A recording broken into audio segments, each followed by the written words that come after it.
Morning, everybody.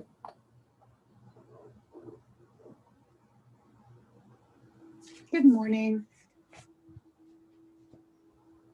Good morning.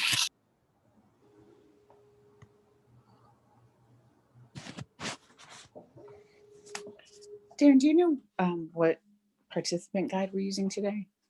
It's number 5. It's the setting goals that matter. Thank you. Sure.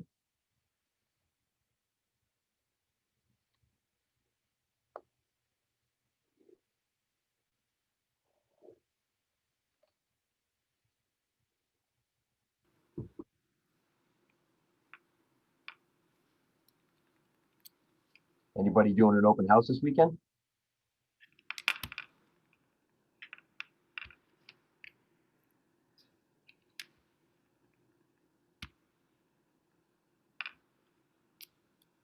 Take that as a no. Hi, good morning, Darren. Can you hear me? Yep, absolutely. Okay, great. I had some issue yesterday, so could not speak. Uh, about your question, open houses. I have a new buyer who hmm will take out show a few properties this weekend. Yep. Okay. Good. Good. Thank you. How many properties do you have lined up? How many houses? So basically, they qualified for 600. So I lined up everything. They have three area in mind. hmm So I'm working on that. I'm I've uh, re- I've called few people, Sure. listing agents. Some have not responded yet, so I'm not quite sure how many properties I'm showing, but at least three or four. Good. Excellent. Excellent. Very good. Thank you, Nice job. Nice job. Way to go. thank you, thank you for the encouragement. It's a good weekend to have, especially if you're showing houses in that price range. And even better weekend would be if you have to put in an offer, right? So very good. Exactly, Yeah, keep us posted. Let us know what happens. absolutely.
We're getting up there with people, slowly but surely. Everybody must be grabbing their coffees or something like that, huh? Yeah, it's a Friday. I guess they're a little slow. Good morning, Heidi. How are you? I'm good, Darren. How are you? I'm doing well, doing well. Good. I will be your chat monitor today. Excellent. Good. Okay, good. Appreciate that. It's always nice to have that. Very good. Anybody have any questions or anything? Maybe anything that they've seen from or heard or want us to elaborate on before we get started here while we're letting other people come in?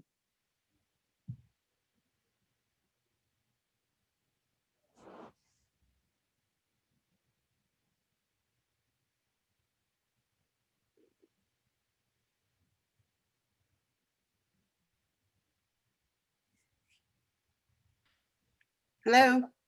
Hi. Hi, I had a quick question. What are we working off of in terms of scripts, or not even scripts, but paperwork that I could print? You actually have the guide, set goals that matter. It's 5, section 5 or Spark 5, set goals that matter. So I believe it's out there in the units on the Facebook page, so you can get it from there. That'll have the worksheets that we're going to be using today. And the script books are already out there. I know Tim has put them in a few different days, the Spark and the Ignite script books. We're mainly going to be using the Spark script book, but if you want to be courageous and adventurous, you can certainly jump into the other topics that are in. If you talk All right. to your database, you can jump into expireds and for sale by owners, but it's up to you. So Thanks so much. you're welcome.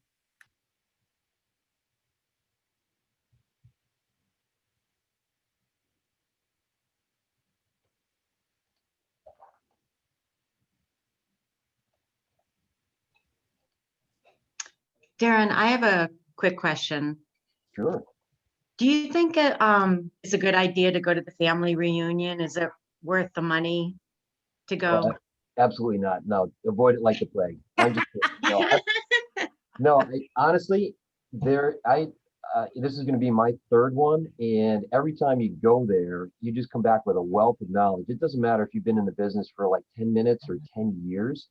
The great thing about it, and well, actually, the good thing about it this year is that you can just sit in the comfort of your own office or your home or whatever and participate in everything. But you've got 4 days worth of material. So you've got Gary Keller and Josh Team, Jason Abrams giving speeches, main speeches to everybody. And then you've got literally, it's got to be a couple hundred different breakout sessions on every topic that you can think of in real estate. So like for us, for productivity coaches, I mean, there's got to be about, 10 or 12 different little breakout sessions that we go to. And when you're there in the location, I mean, all these rooms are filled to capacity. In fact, sometimes they're turning people away because there's just so much interest. But Oh, you get to hear from top agents, from around there like Ben Kinney and Jeff Glover. You get to hear about new products, new technology, new ways of doing things. There's a vast amount of information that you can get from that, and it's every year you go, you're going to walk away with a lot of good things that you can implement in your business. So yes, I definitely think it's worthwhile. Absolutely. that's good to know. Yeah, it just happens to be the same week as Massachusetts school vacation, February vacation. Not that we're going anywhere. Well, the But best thing you can do is just bring your kids with you, and they can sit with you, and you can all go to family, right? I'm sure they'll love that, right? Oh, they're gonna love yeah. that. Mm. Here's your staycation, kids. Exactly. Heidi, you have anything that you want to add? I've gone to family reunion. Let me see. This is going to be my 4th or 5th time. First time via Zoom.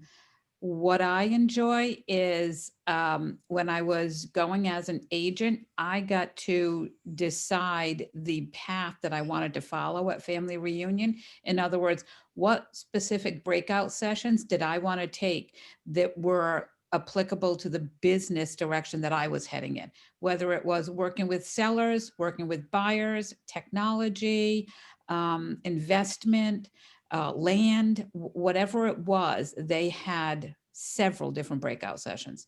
So if you're wanting more information on buyers and maybe how to use command, then there's places for you to go, breakout sessions for you to attend.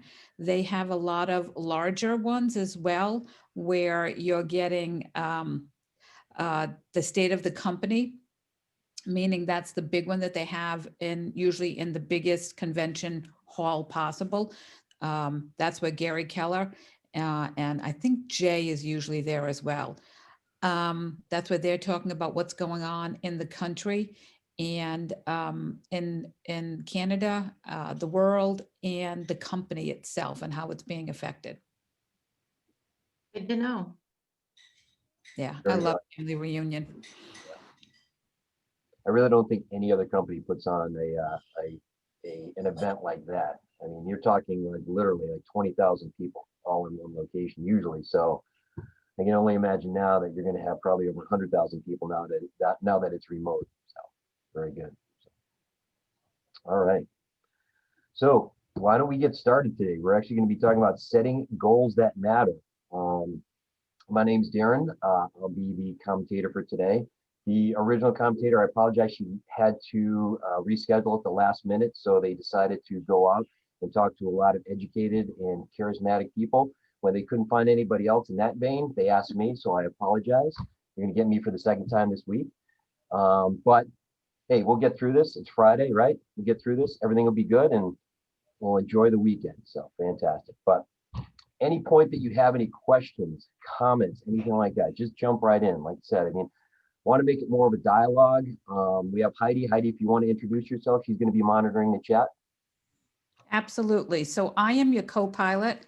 My name's Heidi Kelly. I am a productivity coach in the Newport Market Center and the Cranston, Rhode Island Market Center.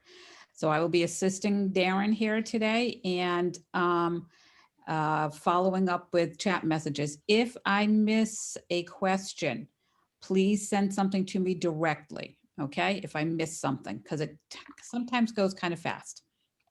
Absolutely, absolutely. I'm going to put my contact info in the chat box. So if you want to write it down, if you didn't get it last time when we were there on Tuesday, feel free to reach out, call me, text, email, anything like that. If you have follow-up questions, I know that sometimes things you think of after the fact that you want answered, or if a lot of you are going to be following up on the weekend and going back over the materials, things like that, just ask away, not a problem. My team hopefully will tell you that I'm always available, which is something that you don't want to be as an agent, but hey, it's okay to break the rules, right? Darren, we also have Tim Lindsay. He's on here. Excellent. He is in stealth mode, I believe. So he's here to support as well. Good, good. So we've got great crew going today. And like I said, if you have questions, jump in, interrupt, ask away, put them in the chat, whatever works for you, okay? All right, so can everybody see the first screen right here? Yeah. Excellent. Okay, Yes. good. So we're going to be talking about setting goals that matter. And to be honest with you, I mean, yes, we just started Ignite this week, but ideally, when we're in the real estate business, if we're setting goals at this point, we're actually late to the game. Okay, anybody want to probably answer why we're late to the game if we're doing it in January, first week in January? You should think out 3 months in advance. So what you do today will affect you 3 months later. So if you wanted, clients or sales this month, you should have started 3 months ago. Awesome. If you think about it, okay, the latest that we could possibly have a transaction, okay, is and have it closed within the same year, it's probably about mid-November. If you take a look at, if you're working with somebody who's getting a mortgage and all the paperwork, things like that, about mid-November, right? You've got about 45-day window to get something closed, unless you've got a cash buyer, which is phenomenal, all right?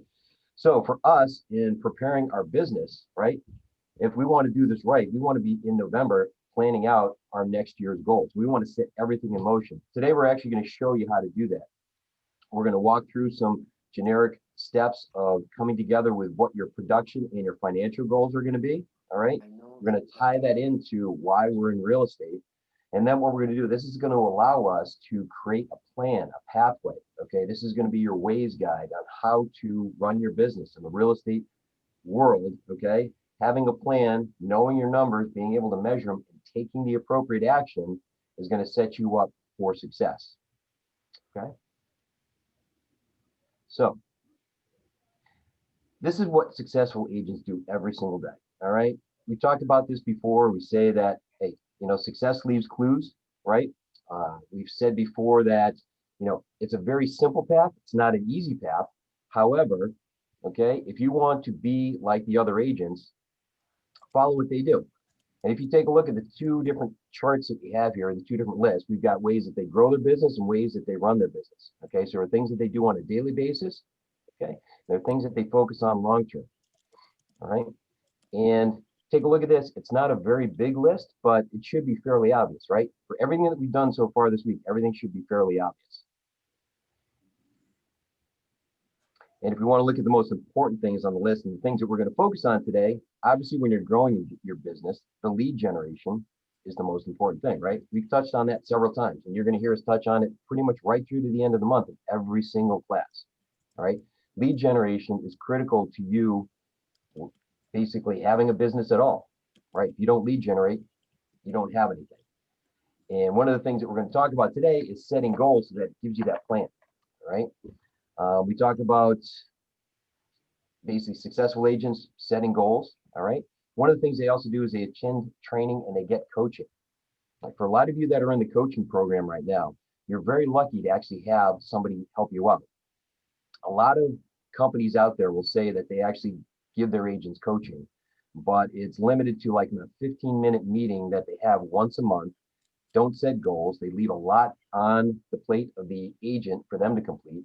So there's really not a lot of serious coaching that's out there. But what we have at Keller Williams is a proven model, a proven way of actually helping you to build a business and keep that sustained over the long term. So with everything that we have going on here, really take everything that we say to heart. We're not going to tell you anything that's not going to work. Okay? Everything we have here is tried and true. And yes, it may seem simple, but it's not that easy. Okay. So here's what we're going to cover today. What we're going to talk about in the first part is we're going to envision your big life. Okay. Your big life, your big why. Even. All right. We're going to walk through, okay, understanding your goal. It's not enough to have a goal, but you want to understand what's the purpose behind it. Okay. What are we going to do in terms of activities to get us where we want to go? All right. And then, of course, at the end, we're going to do some script practicing. We're going to do some lead generation, right? Because we don't have that, we don't have a business. So why is goal setting important? Okay. Anybody? I mean, we talked about it, but why is goal setting important? Who wants to jump in with some ideas and some plans? I can talk about that a little bit. Sure. Absolutely. Go ahead, Matt. I think goal setting is important because you have to know where your destination is, right? I listen to a lot of motivational speaking, and Arnold Schwarzenegger said once, you can have the fanciest plane, boat in the world, but if you don't know where you're taking it, it doesn't matter how nice of a vehicle you have if you don't have a destination to go. Right. So I think that's why, like, if you don't have a end game in mind, then you're not going to go anywhere. You're just going to drift around aimlessly. So Absolutely. Absolutely. So why do goals matter? I think also, you want to constantly improve your game, and you can't improve your game if you don't know where you've been and where you're going and where you are. Right. Right. Yeah. Absolutely. Okay. A lot of times when we travel, we go on vacation, right? We know where we want to go. Okay. And if we're driving there, we lay out the map or we use Waze. Okay. Tell them old school when we talk about maps, but we basically plan our path. We know when we're going to get there. We have everything outlined in front of us, right? Same thing with our business, right? We want to be able to know where we're going to go. We want to be able to have the pathway to get there. What are the actions that we're going to take? All right. And along the way, we want to keep track of that. We want to be able to measure it. How close are we to our goal, right? It's better for us to find out very quickly if we're off track, if we're off pace, and make that adjustment, make that tweak, than find out 5, 6, 7 months from now that we deviated so far off our course that we can't get back on track by the end of the year, right? Just like if we knew we wanted to drive to Austin, Texas, but we ended up in Seattle, Washington, okay? That doesn't help us. How do we get back on track?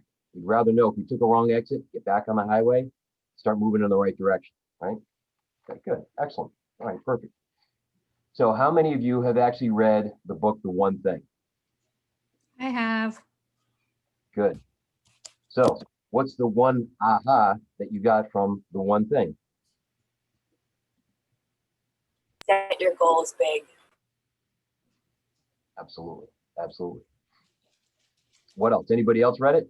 What sort of takeaways did you have from the book? I did. And mostly just focus on one thing to get the big thing done. Right.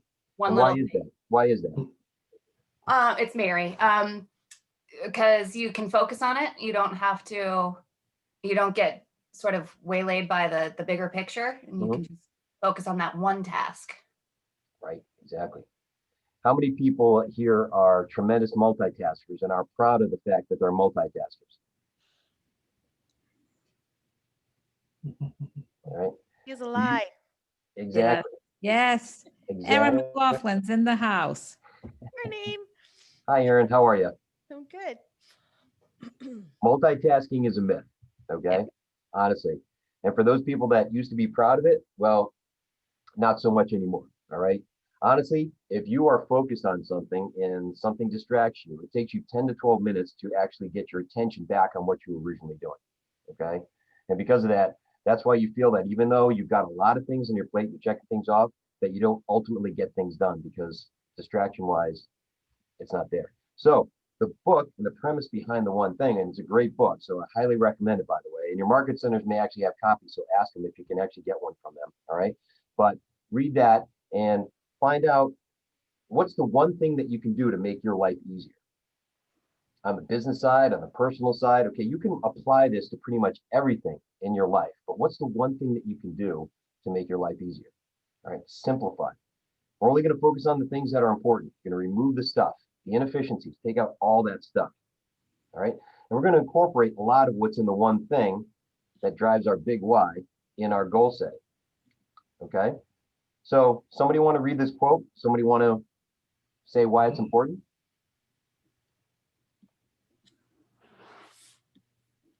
Who we are and where we want to go determine what we do and what we accomplish. Exactly. So what is that telling us? What are you hearing?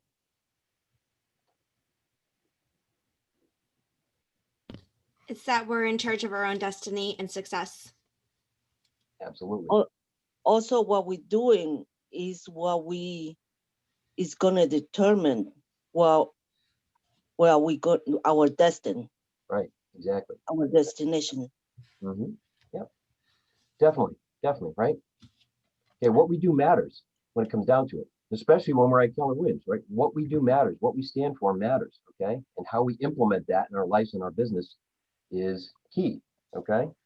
Because if we don't have goals, we don't know what we're doing, we're lost. Okay. We have no purpose. We can't accomplish anything. We can't do anything. But if we simplify everything down, we focus on that one thing and we really drive towards that, we strive towards it, okay, we're going to be better off in the long run. Does everybody know the mantra that we have about the mission of Keller Williams? Okay. For those of you that aren't familiar with it, it says that the mission of Keller Williams is to build careers worth having, businesses worth owning, lives worth living, experiences worth giving, and legacies worth leaving. Okay. How many other real estate brokerage firms, or how many other companies actually have a mission statement like that, a mantra? This is a real estate lifestyle. If you think about this, this isn't somebody who's coming in as like, yeah, well, I do real estate as a hobby. It's like, no. For what we have here at Keller Williams and the way that we embrace real estate and how we have it basically intermingle with our life, okay, this is our lifestyle. This is what we do. This is what we stand for, okay? And again, incorporating our one thing and our big why and everything we do into this to formulate our goals gives us a complete life on the personal and the professional side, right? This makes sense so far? Excellent. Yes. Very good. Okay, so let's take a look at this graph for a minute, okay? What are we seeing here?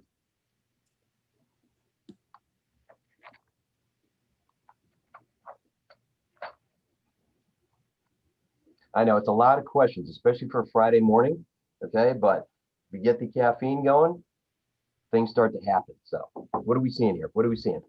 So a small amount of actions leads to small outcomes, and big action leads to big outcomes. Right, exactly. So how important is it to think big? Very. Important. Right. Okay. So honestly, if we take a look at this, all right, if we think small, we're going to get small outcomes. All right. There's no way that thinking small correlates to any big outcomes. So a lot of times when people come to me and they say, well, you know, what should I set my goals? How should I set my goals? What should I do? It's like, really, you know, it's up to you. But take whatever you have and then think bigger. And then think bigger again. Because ultimately, okay, even if you don't hit that big goal that you set there, okay, wherever you end up is probably going to be better than what you were originally thinking, right? So sit there on a piece of paper and really start writing down and dreaming big and thinking big. Don't limit yourself, okay? If you limit yourself in the goal setting, you're going to limit yourself in the process. And if you limit yourself in the process, okay, you're never going to achieve what you fully believe that you can achieve. Okay, so we take a look at this. All right, it says, how big is your box, right? How big is it? And the correlation between your thinking and the time and the effort that you're putting in there, how big are you going to make that box? Okay. And what actions are you going to take that are going to lead to those big outcomes? Has anybody put together their goals? Anybody want to share kind of some big picture thinking that they may have done, at least at this point? Go ahead, Michelle. Yeah. So I worked with Ken Tassi actually to work through my goals because I was a new agent as of November, but we did that through Command for the 2021, and Sure. it was a real big eye opener for me actually, because it helps you to see the big picture, like because now I know like how many leads a day I need to get because I'm setting my goals high. I even though this is the first time I'm doing real estate full time, it's like I understand the idea of thinking big. So my goal was to try to reach 100,000 this year. As to whether I do it or not, who knows? But if I don't try, I don't get. Absolutely. Absolutely. And we don't like to say try, you know, you'll learn to be bold, but for the most part, we're going to do, right? We're going to actually go out there and we're going to put those actions into place. All right. And it's great because your coach, you know, you probably said, yeah, you know, here's my first year. I'm a new agent as of November. So I want to do 100,000 this year. Now, did your coach blink at all? Or did your coach say, whoa, wait a minute, you might want to slow down, you know, just take it easy, you know, dial it back. Maybe let's talk about 10 grand instead of 100. Did he say anything like that? No. Of course. No. No, and he helped to give ideas because I didn't know at this point about the expenses part of it to break everything down to get to my final number. Right. But it was all about thinking big, and so even though I know I tend to be more of like probably a buyer agent, just because I was in the past, I really want to strive to be more of a listing agent. So I set those goals higher with the anticipation of that was going to be my focus versus doing the buyer side, which I know will just come naturally with being a listing agent. Yep. It's amazing. If you read the MREA or if you just actually get a listing yourself, you'll come to find out that listings are phenomenal. Listings are the way to go. Okay.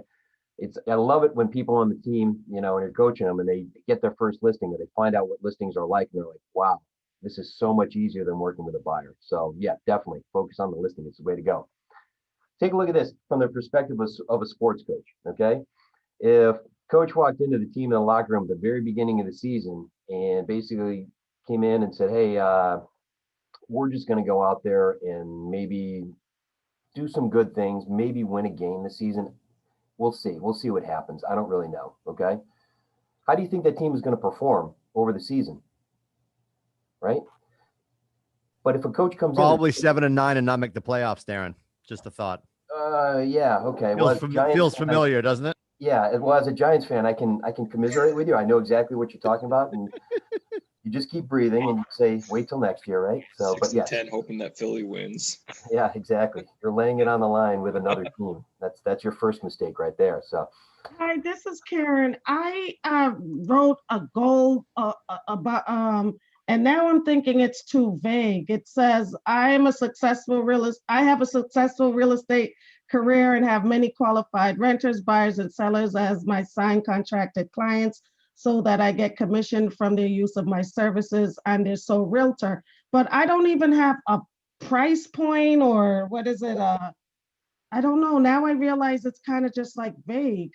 Here's the thing. How do you measure that success? I mean, that to me sounds like a mission statement or maybe towards your value proposition, but how do you measure the success? And we'll talk about that today. We'll go into actual calculating numbers for you. But yes, you want to be as specific as possible.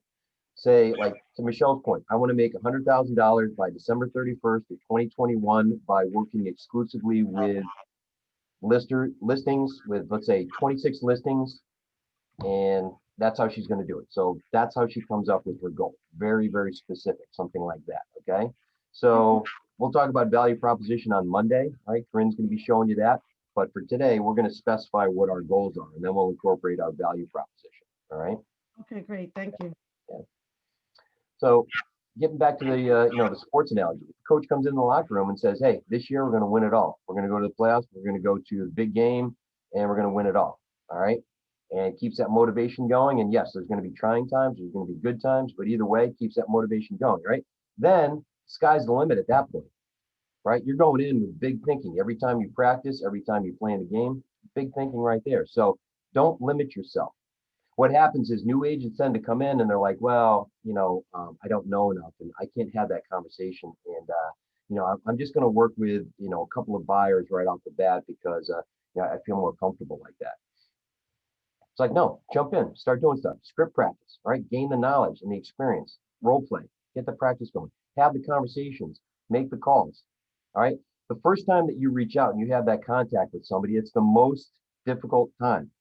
But once that's over, I'll tell you what, the second time and the third time and the fourth time, all of that gets easier and easier every single time. You just have to make the first call. You just have to reach out the first time to somebody.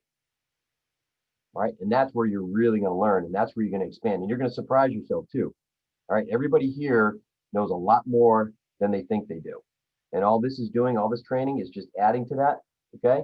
So have confidence in yourself, believe in yourself, get out there, take the plunge, do what you have to do, right? You're going to do it eventually, right? Might as well do it now as opposed to later on down the road. So, all right. Don't limit your thinking. Think big, think big, think big. Okay. If anything you get out of this, make sure that you are setting your goals as big as you need them to be. Okay. Heidi, do we have any questions or anything coming in on the chat there at all?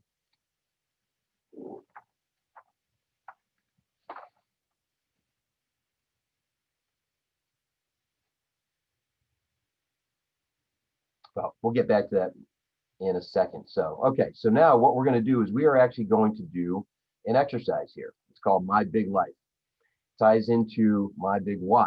All right. And this is going to help us to really envision our big life. And we're going to focus on what's driving us. All right. Every one of us here got into real estate for a reason, right? Maybe multiple reasons. So we have a big why, we have big whys, whatever it may be. And now what we're going to do is we're really going to start to piece this together.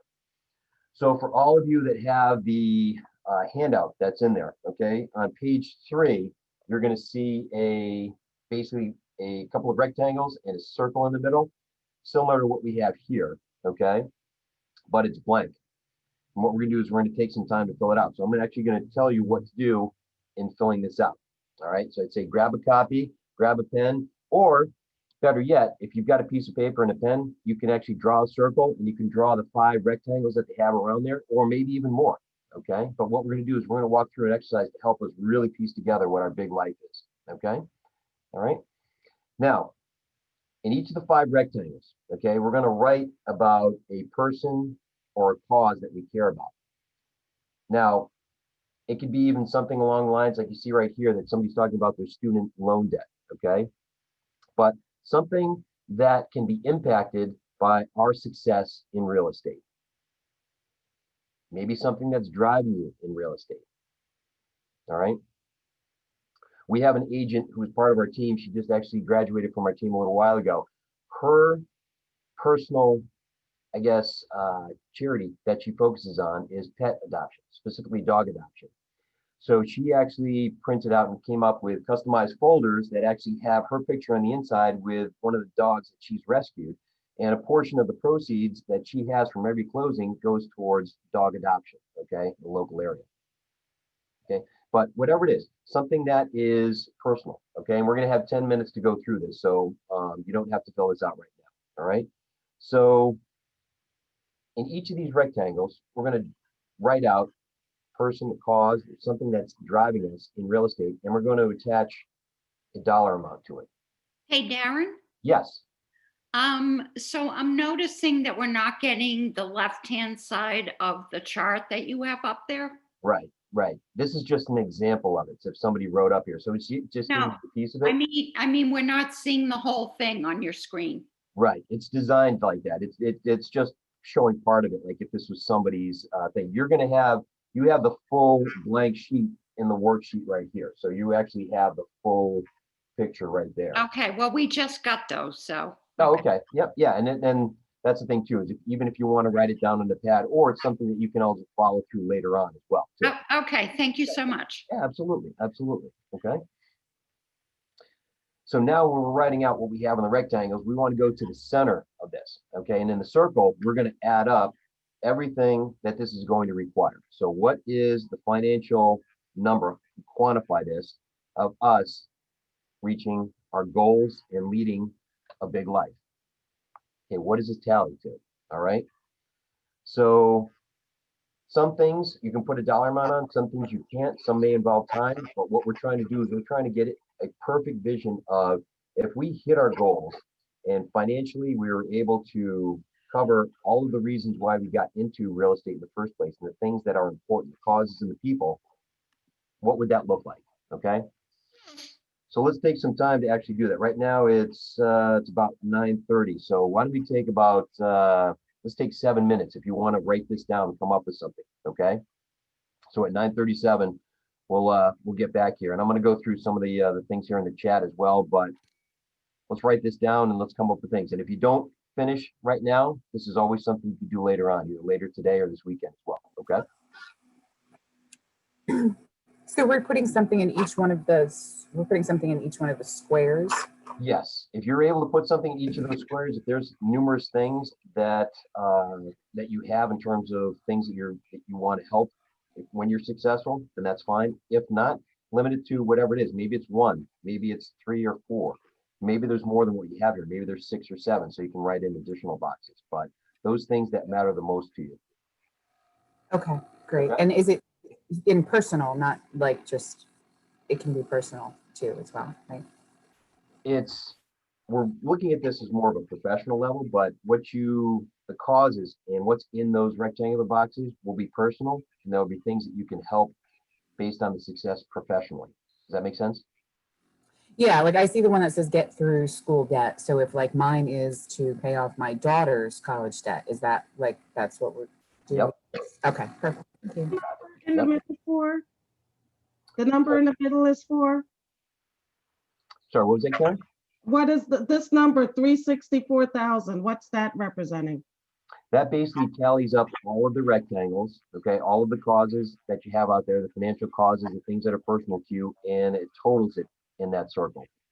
That's ultimately what all of these causes represent to you. All right, like one of them could be paying off credit card debt. Exactly. Yep. Okay. Yep. You got it.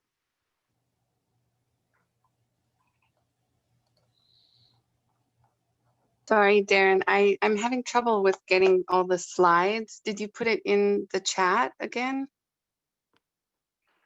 No, this is actually in the book, the student, what is it? The So student it's book. called the participant guide. Sorry, Darren, not to cut Okay, you off. yeah, I did that's just fine. post it in the chat. If you can't Oh, see great. it, you might have to scroll back. I can add it in there again. So it's going to be called your participant guide. Great, thank you. Yeah, I posted a bunch of stuff in the chat, but if you're looking for that specific thing for right now for the activity, it's the Spark 5 participant guide. It's the first thing I posted in the chat. Thank you. I came late and my chat gets erased often. Yep. I don't know why that is, but I'll look for it. Yeah, it auto refreshes. So if you don't have it, I'll just post it again right now. Great, thank you, Erin. Yep.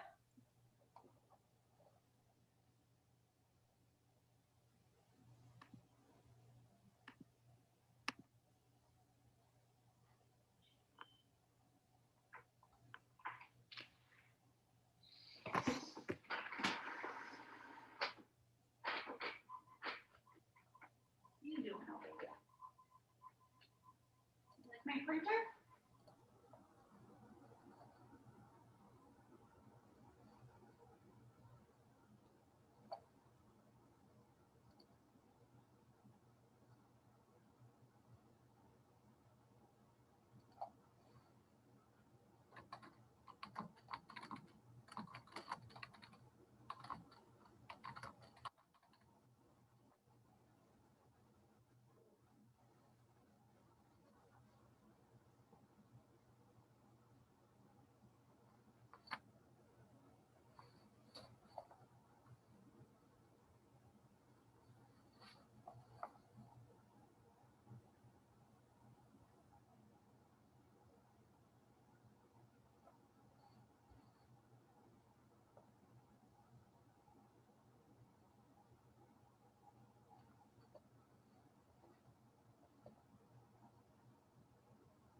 Is everybody able to see the guide in the chat there? Everybody able to download? Okay. Just want to make sure there's no confusion. I know Aaron put it in there, so thanks, Aaron, for putting that in. I just want to make sure everybody sees that it's in there, and that's what we're following along with. It's still not showing up for some of us in the chat either. A lot of times, if you're on your phone, you don't Oh. get things that are posted in the chat. Yeah, Oh, I sometimes do. when you're on Okay. the tablet. Yep. Gotcha. Okay. Thank you. I'm not trying to get on it, but thank you. Yeah, if you are on a phone or a tablet, you may not, because they're going to be coming through as PDFs. And but I can also add the link to the Google Drive that I have them in. They are also in the units on Facebook, so you might not have it for right now. Just use a piece of paper, Yeah. but you can go back and fill out the workbook later. Right. Great. Thank you. Yep. Yeah, what you see on the screen here, yes, it's not the full shot, but this is just a little small example of somebody who went through this, okay? So you're not going to see the full thing, but it gives you an idea of how to fill it out, all right? So when you take a look at it, everything in the rectangle is part of the reasons why you're in real estate. It's part of your big why, your big life, okay? And then ultimately what's going to be in the middle is adding up everything that's out there, and that's going to be your goal, your financial goal. Can I just ask, the monetary values, because some of my things that I put down sort of like, okay, so for retirement, am I setting it on a yearly value or more long-term? I would say if you're going to think big, yeah, use long-term. Why not, right? Okay. All right. Really do two of them. Do what's the big picture you're trying to get to, 5 years, whatever. And then you could narrow it down and do how much of that do you want to accomplish this year? I mean, so your goal is like, 2 million GCI your first year of real estate, like. All right. Thank you.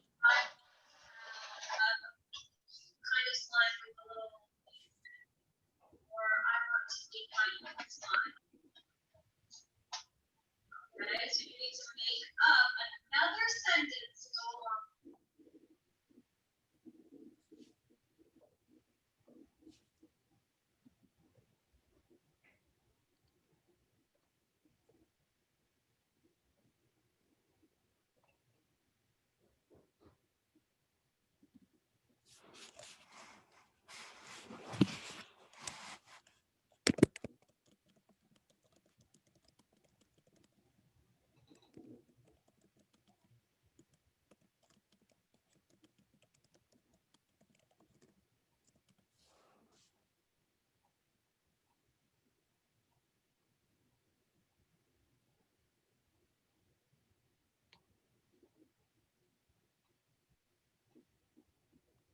All right, so it's 9:37. And again, this is something that you can continue on your own, either later on today or this weekend, and really get things into focus. But anybody want to share some of their rectangles out there, what they put in there?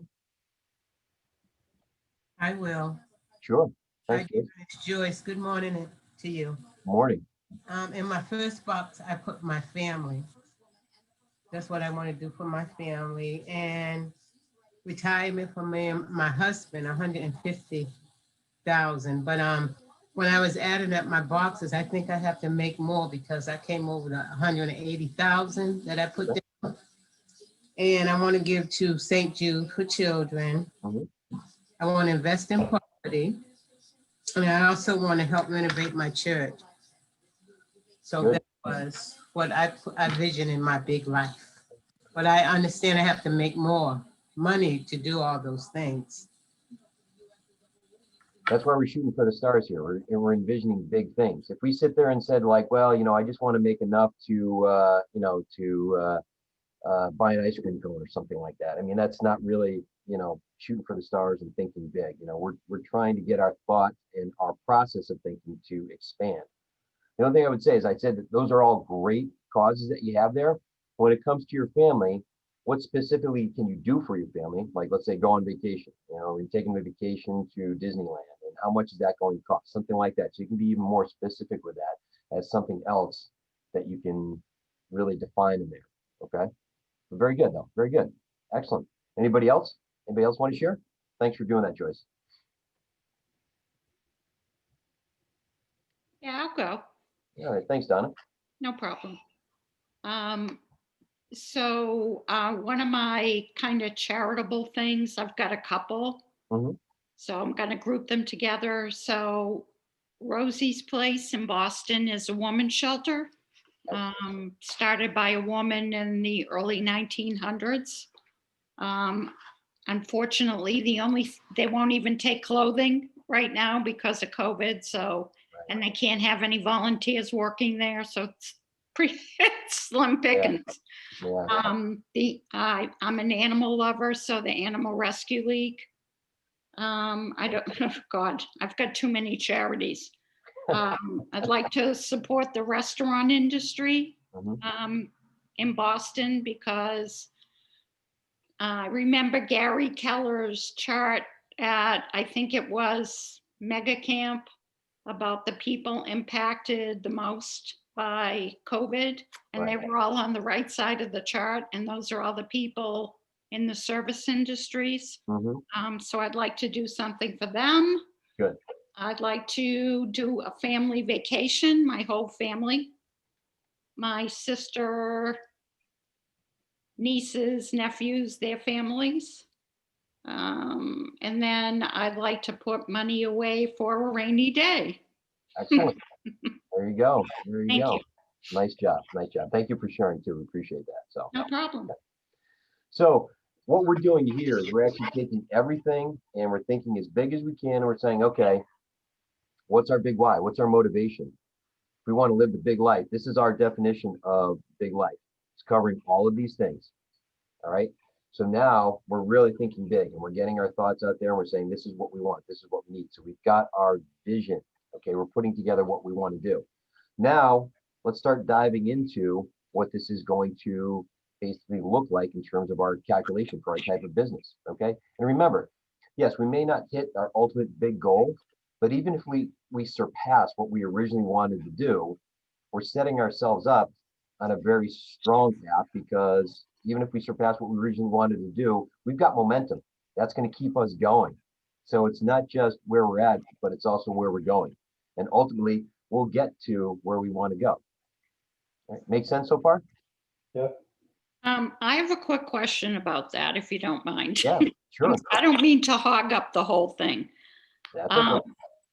One of my, I guess, would be a limiting belief is that if I'm the type of person, like I put a number in the middle of in the circle.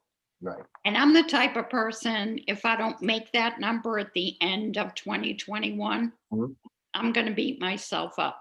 So how would it, I know I need a psychologist, but on the other hand, how would you deal with that, like in the big picture?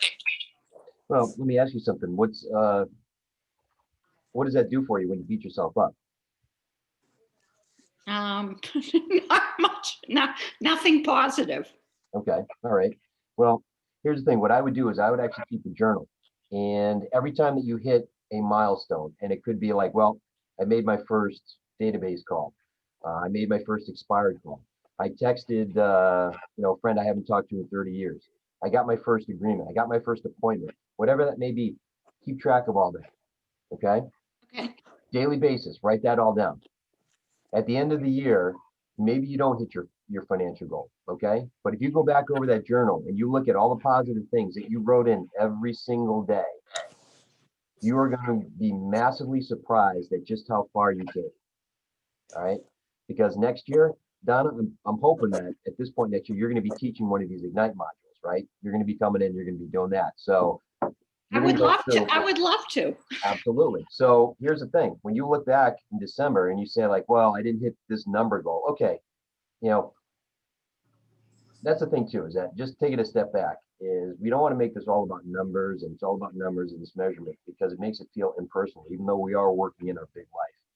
We want to take a look at the reason why we have some of these measurements is so that we can check our progress, right? If we can't measure it, we don't know how we're doing. The more important thing, and the second part to that, are the actions we're taking that are leading us toward that goal. And if you take a look at that journal and every single day you're seeing like, okay, I did this, I did this, I did this, and you check it every once in a while, you're like, wow, okay, so I'm making progress, I'm doing things. All right. I look back January of 2021 and I was here. I'm looking in December of 2021, I'm here. I've really actually done a lot. I've really done a lot. And the worst thing that you can do is put yourself down. I would even say too, if you're sitting across from yourself on the table in December and you wanted to coach yourself, what would you say? Would you say like, yeah, just keep beating yourself up, right? No, of course not, right? What if it was like a family member that was sitting across from you and they were in the same position? Would you tell them, just forget about it? Why don't you just give up? It's not worth it. No, of course not, right? So be kind to yourself. Don't beat yourself up over it. It's not going to get you anywhere. Ultimately, it's not going to do anything for you. It's going to make it worse. So take a look at what you've done. Be proud of that. Okay. And say, okay, I didn't hit my financial goal, but so what? I got this far. And you know something too? That means I'm just going to go even further next year. That's all. Okay. That was great. Thank you. Welcome. So this little envision your big life thing, this wasn't like on a whole, this was just for what you wanted for you. Is that what we should be looking at this for? Yeah, I mean, you really want to be looking at this and saying like, okay, the whole purpose of me getting into real estate was because there were things that I wanted to accomplish, causes and the people and things that I wanted to help, and things I wanted to do. And the rectangles are all of those things. It could be one or two, it could be 7, it could be 17 of them, right? And each one has some sort of financial cost to it. So what we're doing is we're saying, in order for us to really live our big life, what's that going to look like? What's that financial number going to be? Okay, so if you were to do this for yourself, you're doing this on a yearly basis? Like this is what I'm looking at, because like mine came up to like $445,000, and that seems completely ridiculous to me. Why? That I would make $445,000 this year. Why is that ridiculous? Why? Because it's January, and like we said before, 3 months ahead. And realistically, I want to be realistic. So realistically for me, you know what I mean? If I want to set a goal, I want to be realistic in it. So $445,000 for me to do from now until the end of this year is not realistic. So let me ask you, is that a limiting belief? No, to me, that's not a limiting belief, because if I wanted to say that I wanted to like make $445,000 maybe in the next 2 years, okay, because I haven't prepared enough to make $45,000, and I know that. Okay. I don't even have my database completed. So I know that $445,000 is not, realistic. But if you made 100,000 towards that 445 this year, would that be a problem? No, not at all. Okay. No. If you made 50,000 towards that 445, would that be a problem? No. Okay. All right. So yes, you've got your ultimate goal out there. And if you want to believe that you can't hit that, then that's going to hold you back from taking steps and taking actions that may get you as closer than you think you might. Okay. Darren's point that he's making, Kelly. I love picking on Kelly because she's one of our agents from 463. So Darren's point that he's making, what if you took the activities to attack a $440,000 income and you fractionalize them, and honest conversation, if we're going to assume that, okay, because I'm making this plan today, and I've lost 90 days in that 90-day window of planning ahead, right? This could have been an October 1st conversation to prepare for January 1st.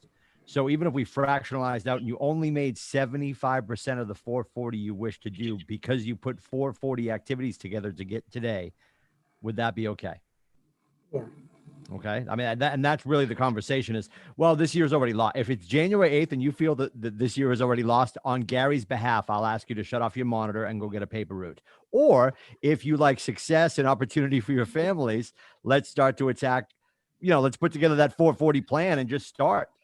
Right. Yeah. And I totally understand that. Like, I want that to be my ultimate goal. And I liked what they said before when he was talking to Donna about, yeah, I might not make 445 this year, but I can check off if I made the 70 and I made the 10 box and I made the 45 box, I can check those off, and I'm doing it. I'm working towards it.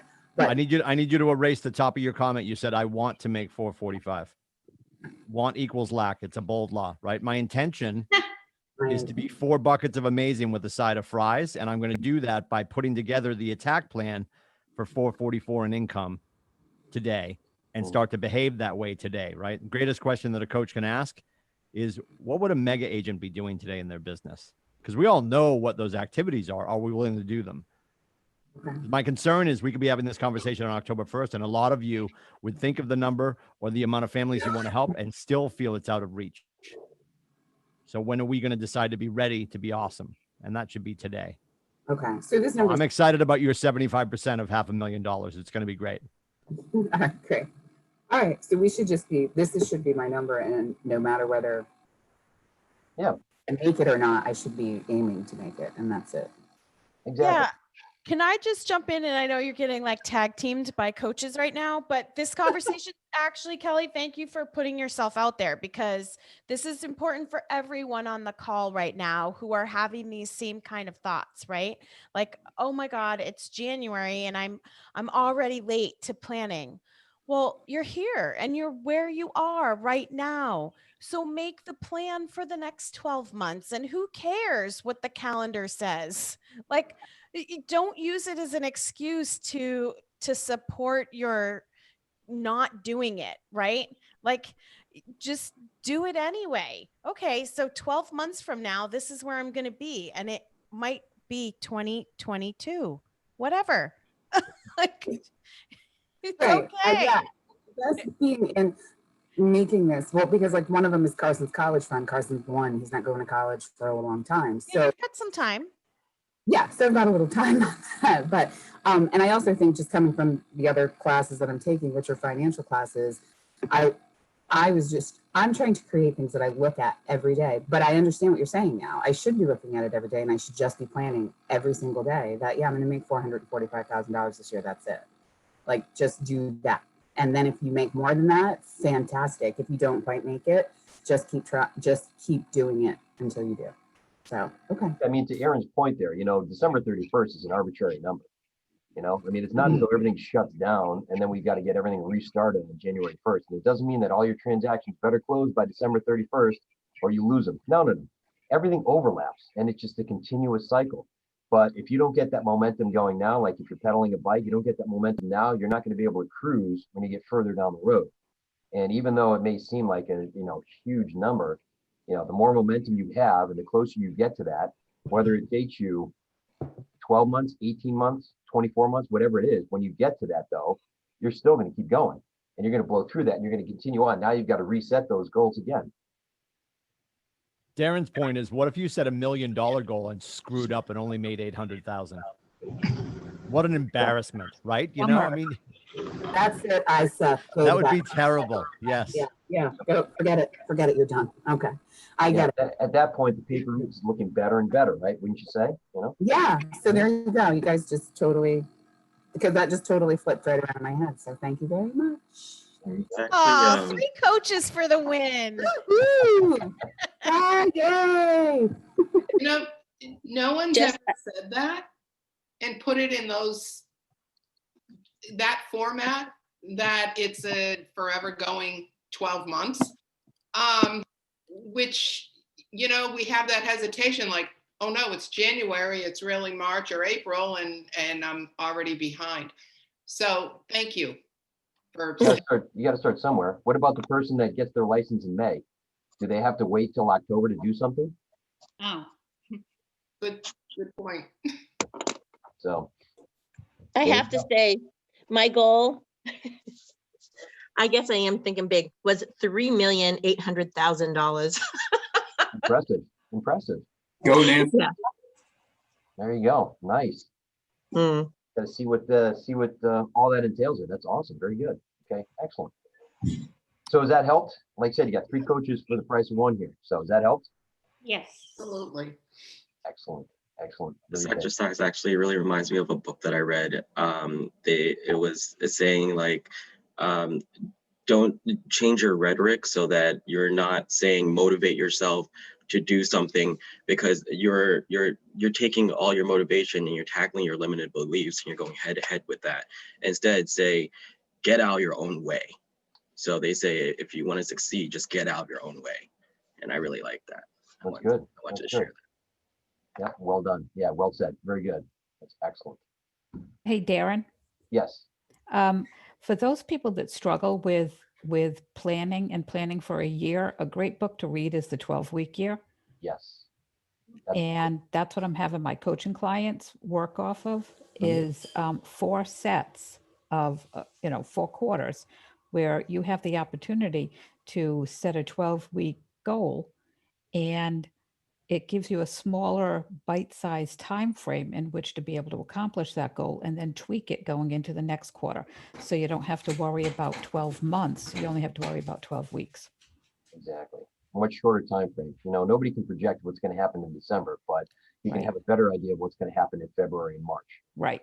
So yeah, I'm about halfway through that book. It's an excellent read. Excellent read. Yeah, Full- it is. Very good. Very good. Yeah, great point, Mike. Very good. Excellent. Good. Okay.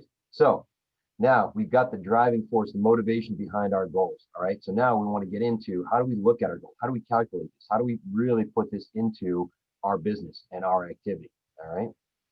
So when we take a look at what we make in terms of our commission, all right, we're going to have a discussion here really quick about what our commission breaks down to. Now this, if you take bold, you're going to actually hear about this, but this is a great way to handle objections on commissions when you're actually at a listing appointment, all right, in terms of the breakdown of how to look at this, all right. But we want to take a look at ultimately the money we make, where does it go, so that the piece that we get, we can properly allocate towards these goals and these causes and the things that we want here, all right. So if you take a look at this, all right, we get a commission.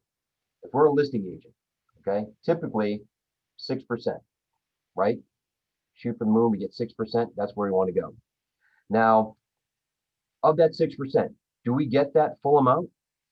Okay, I know we're dealing with a lot of different states here, but if we have a listing and we get 6%, do we get that full 6%? No.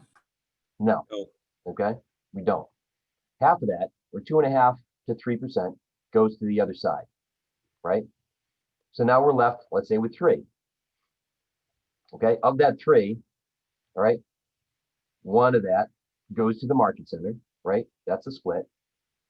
1 of that goes towards marketing and our business, things like that. And we're left with 1 out of 6, right? Of that 1, half of that is going to go to taxes. So we are left with a fraction of that 6%. Way to do this is if you have 5 singles or 5 $1 bills and 4 quarters, okay, and you're sitting there at a listing appointment, you pull that out, you put it on the table. It's a great way to explain it. So for our purposes, for us to really understand what we make on a transaction, it's nice to sit there and look at a check for like $10,000 and be like, that's great. Well, that's not all of it. Remember, things get broken up, all right? If you look at a commission and you're saying like, you're seeing these numbers and they're fantastic, just remember, okay, there are people that are owed money and there are things that need to get paid. So we want to have that concept and we want to understand it. So if we have 5 $1 bills and we've got 4 quarters, all right, we take half of those, we take $3, we push it off to the side. That goes to the other side. Let's not get into specifics at 2.5 and 3 and all that stuff, just 3 that goes to the other side. Take another one of the dollar bills that you have. You have $2 and 4 quarters. Take one of those dollars, put it off to the other side. That's going to your market center. Take another $1, okay? That's going to be used towards your marketing and any of the business services, the things that you have, okay? If you're sitting there and you're across the table from a client, you're trying to get the listing, you'd say like, hey, this goes towards a photographer, staging, marketing, all that stuff, all right? So now you've got the 4 quarters. Say, well, Uncle Sam needs to get his portion, so here's 2 quarters. Take those aside, and you see these 2 coins right here? Of that 6%, that's what I get.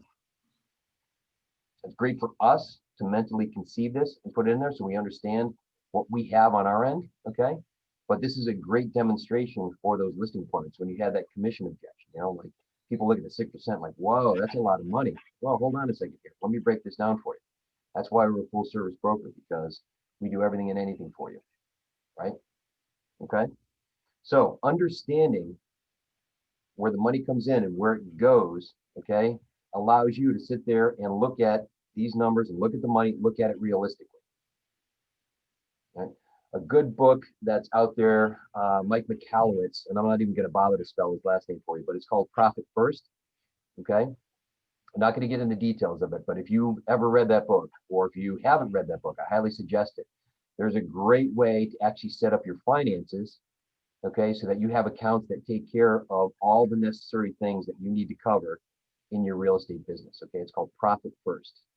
Mike M, let's say, is his last name, but very good book. But for us, understanding what we take home ultimately from all of this, all right, is going to help us in planning for covering what we need to for our business, and then also putting things towards, all right, our big life, our big why. Okay. Does that make sense? Mhm. Everybody good with that? Anybody have any questions on that part of it? We're good? Okay, all right. Darren, I So, just dropped the website for Profit First for Michael Michalowicz in the chat.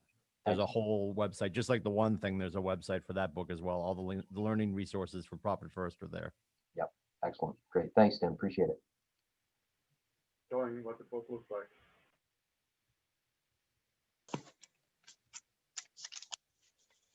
All right, so what we're going to do now is we're actually going to go in and we are going to start to calculate our numbers. Okay.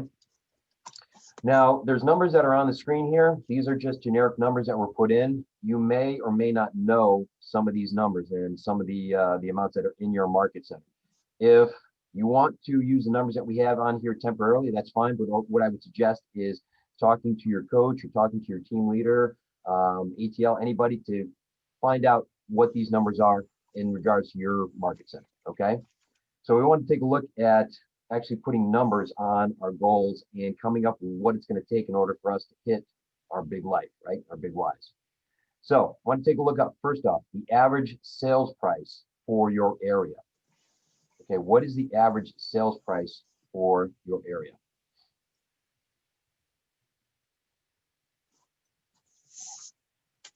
Then what we're going to do is we're going to take a look at the average gross commission income. Now, does everybody know what GCI or gross commission income is?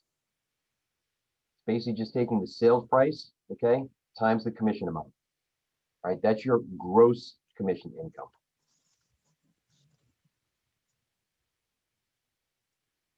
Can you say that again, Darren? Is the sale price times what? The sale price times the commission rate. So if you are on the buyer side, let's say it's the 2.5%, okay? If you're on the listing side, it could be 3.5, but whatever the sale price is, times your commission rate for that particular transaction. We call it the GCI, or the gross commission income. Okay. We're getting into the heart of the matter. We're trying to figure out, okay, in order for me to get here, and based on the averages in my area, what do I need to do for production to ultimately get me where I want to go? All right, makes sense so far? Everybody good? Yes. Questions? Heidi, do we have any questions in the chat at all up to this point? No? Nope. Okay. Excellent. All right, so let's continue this now into the next side. All right. So we want to take a look at how much goes to the market center, right? What's the split with the market center? And we also know that we also have a cap. Every market center has a cap. So let's say that in your market center, the split is 80-20, so 20% to the market center, okay? But the cap for the year is, let's say, 24,000. All right. So ultimately, we want to put in here is, what is our cap? We've got our split, and what's the cap? Because the cap is, that's as much as we pay for our fiscal year, and once we meet that, we've met our obligation.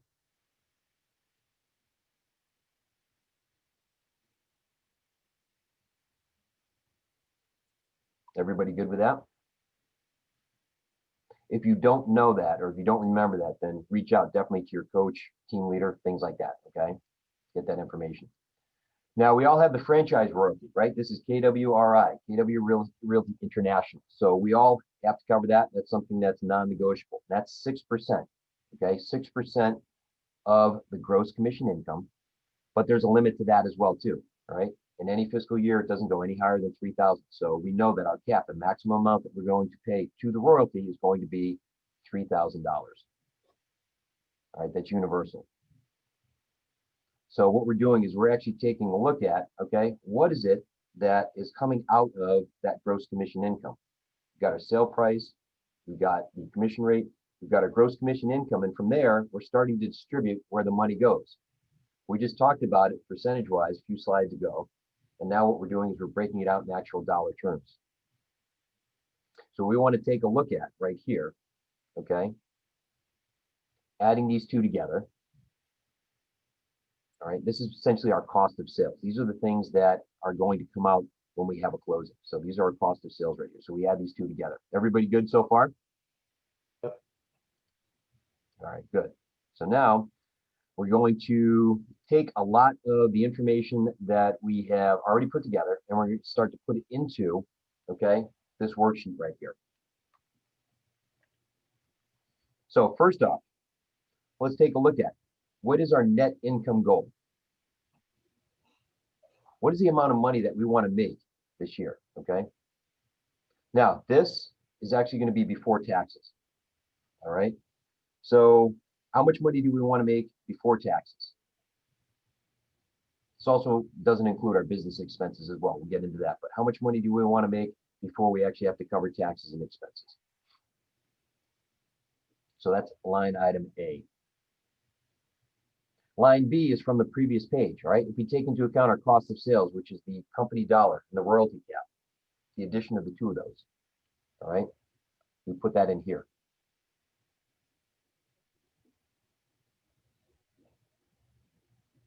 So line C, our annual expenses, okay? Now, this right here, if you're brand new, is going to be an estimate, okay? These are things that you need to pay. Whether or not you close business, these are recurring expenses that you have. So what are some things that we have to pay that whether or not we close business, it's still money out of our pocket? Can anybody throw out some things there? Monthly dues. Monthly dues, exactly. What else? Fines and marketing. Okay, yep. If you're part of the team split. Well, that's a team split, and that only comes out when you close business, right? Okay. But what's something that you would pay? Okay, what are some things that you would pay even if you don't close business? It's just basically recurring expenses that come out of your pocket. Phone bills. And car and auto. Yes, and this is where you actually need to really be careful and talk to an accountant about. Okay, some of those things you can include in there as part of your business. Some of those things that you can't. Okay, like I've had discussions with my accountant. I'm like, okay, you know, let's say that you got dry cleaning. Is that something? He said no. But you've got to be careful. And that's something that you want to really hone in with your accountant and just make sure that you can count it as an expense for your business. Okay. What about car and mileage? Again, that's more of an accounting question, right? Oh, it is. Okay. That's one of those things where me personally, I'm going to stay in my lane. I'm not going to answer that one because I don't know. I'll tell you that right now. So that's more of an accounting. How about being part of a board? Yep. Okay. Part of a board. Absolutely. So you've got your board fees. Business networking group or Sure. office fees, like if you're renting an office in your market center. Yep, absolutely, absolutely. Okay, so these are things that they don't really care if we make money or not. If we're closing business, we still have to pay these anyways, right? Okay, yeah, all great ideas. Now, for us as coaches in the productivity coaching program, when we're working with new agents, and we're working with agents that are looking to establish the business, we're going to show you as many things as possible to lead generate without spending any money or very little money, because we know in the beginning you're faced with a lot of expenses. All right. So this number right here, we want to keep this as low as possible. All right. There are things that are mandatory that we have to pay, like board memberships, MLS, and things like that. But we want to minimize this until we actually start building up our revenue and get the closings. All right. And that's what we work with you towards. So this is something that we want to keep as low as possible until we're able to, we do the old red light, green light, right? Once we're at the point where we have money that we can put towards bigger marketing, okay, bigger prospecting, whatever that may be, then we can reinvest that back into our business. So line D, what we're going to do is we're going to take, okay, A, B, and C and add them up together. All right, because what we're doing is we're backing into what our gross commission income needs to be in order for us to net that top line, right? If we start off with 180,000 and we know we have to pay our company dollar and our royalty cap, which is 30,000, so that comes out, and we know we got business expenses of 50 grand, we take those out, then we're going to be left with the 100,000. Okay. So our gross commission income is 180 to help to get us to our net income of 100,000. Does that make sense so far? Mhm. All right, good. Now, what we want to do is we want to take a look at what's our average gross commission income. All right, we just had that 2 slides ago. What's our average gross commission income? Okay. Now, again, if you don't know that, talk to your market center, talk to your coach, talk to your team leader. Okay, find out what that is, or maybe there's something out there that that people use as an average, right? And then what we're going to do is we're going to take line item D, our gross commission income, all right, which is basically everything and anything total gross that we can make. We're going to divide it by our average gross commission income. And this is going to give us, okay, how many transactions do we need in order for us to hit this goal? So we're taking our gross commission income, dividing it by our average gross commission income for our market center per transaction. And then this is going to give us the number of transactions that we need for this year. Is anybody surprised by the number that's out there? Anybody want to share the number of transactions that they have at all? Hey, Darren, I got 27.5. 27.5. Okay. I would always round up in there. Just round up. Say 20. Right. Okay. Right. I got 24, and I have to say that seems rather intimidating. Well, let's take a look at that. 24, right? Okay. So for the full year, you've got to do 24 transactions. Right. What is that on a monthly basis? Okay. So it'd be 2. Yeah. Okay. So on a monthly basis, you had to have 2 closings. How many is that every week? Okay, like 0.5. Right. You can't do half a transaction. I mean, as much as that would be, either it closes or it doesn't, but you figure every 2 weeks, you've got to have a closing. So it almost equates to a regular paycheck every 2 weeks, right? If you get on track and you've got everything going, and you get into this and you've got momentum in the business, right? Right. Okay. Just like the 9-to-5 jobs in a corporation, right? Paycheck every 2 weeks. There you go. So we take this grand goal, we break it down, and that's exactly where we're at. Okay. Well, and Darren, Gary would invite us to look at a 24 or a 20 or a 30 and cut it in half, right? So if my goal for the year is 20 to help 24 families, I'm really going to focus on getting 12 listings, right? Because he's always going to say a business is healthiest if it's at least 50% listing based. So if I'm worried about getting so now it sounds like Tiffany needs 2 families helped in the next 30 days, which means she needs to get her face to a kitchen table in the next 30 days. Because a kitchen table, unless your clients are moving into the woods, and they might be because we're in New Hampshire, unless they're moving into the woods, they're probably moving into another home. And if you market their listing well, you have a high probability of attracting the buyer, and there's a probability of attracting the unrep buyer. So if you stay focused on the kitchen tables, now just really drill down and worry about, can I get my face to enough kitchen tables to sign and this is where we have to start to bake in and the CGI tool with your individual productivity coaches will help you do this. Now I know I need to get myself to probably 20 kitchen tables to sign 16 to close 12. And then the other half of that is with the inventory of the 12 signed or closed kitchen tables, I'm going to get how many buyers in my life. And the other half of your number takes care of itself.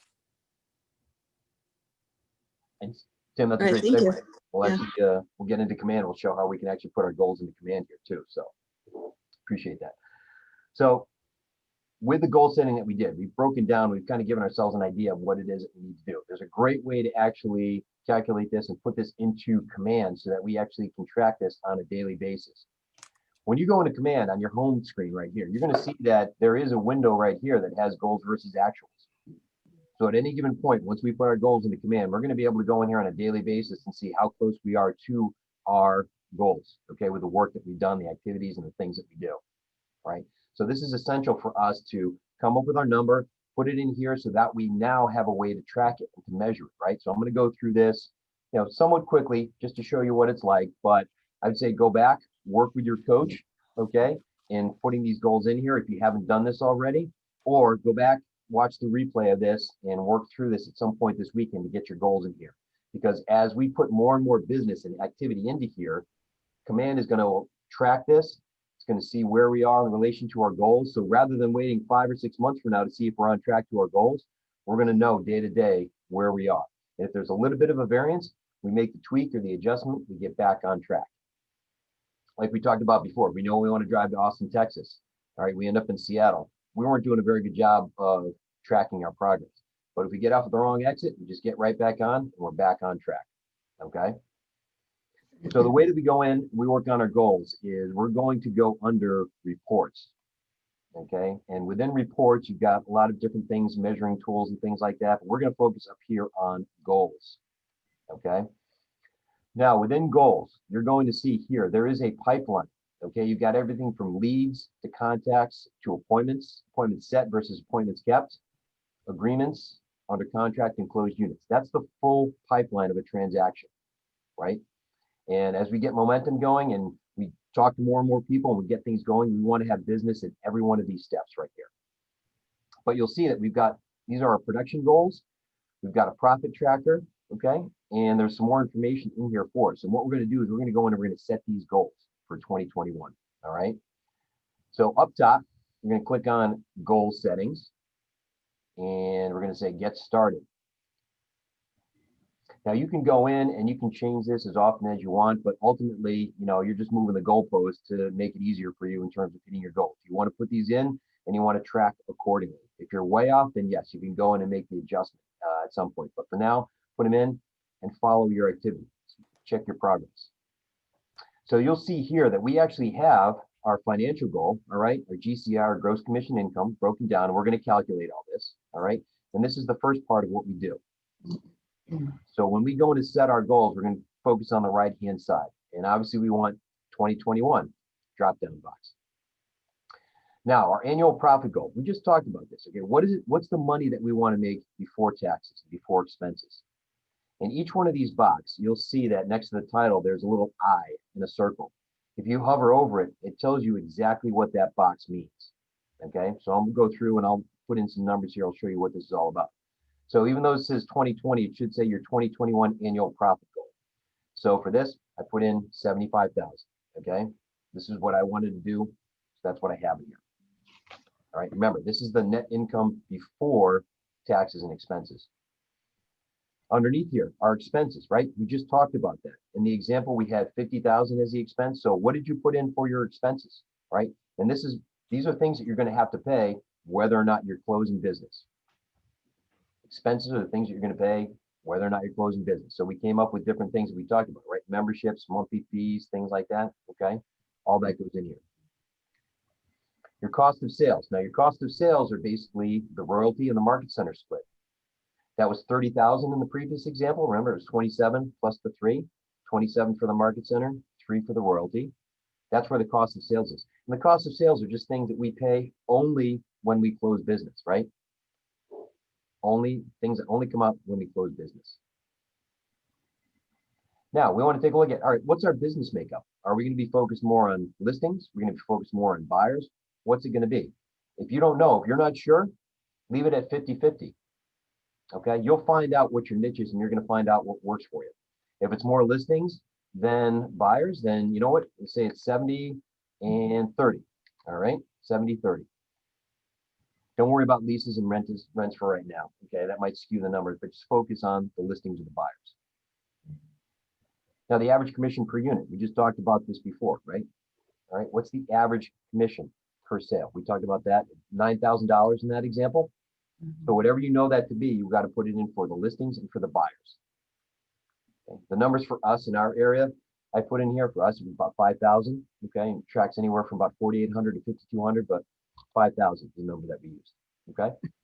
Now you'll see here as we put in these numbers, we populate these fields. It's calculating our gross commission income. So if I want to make 75,000, and I know that I've got a cost of sales of 27 and operating expenses of 5.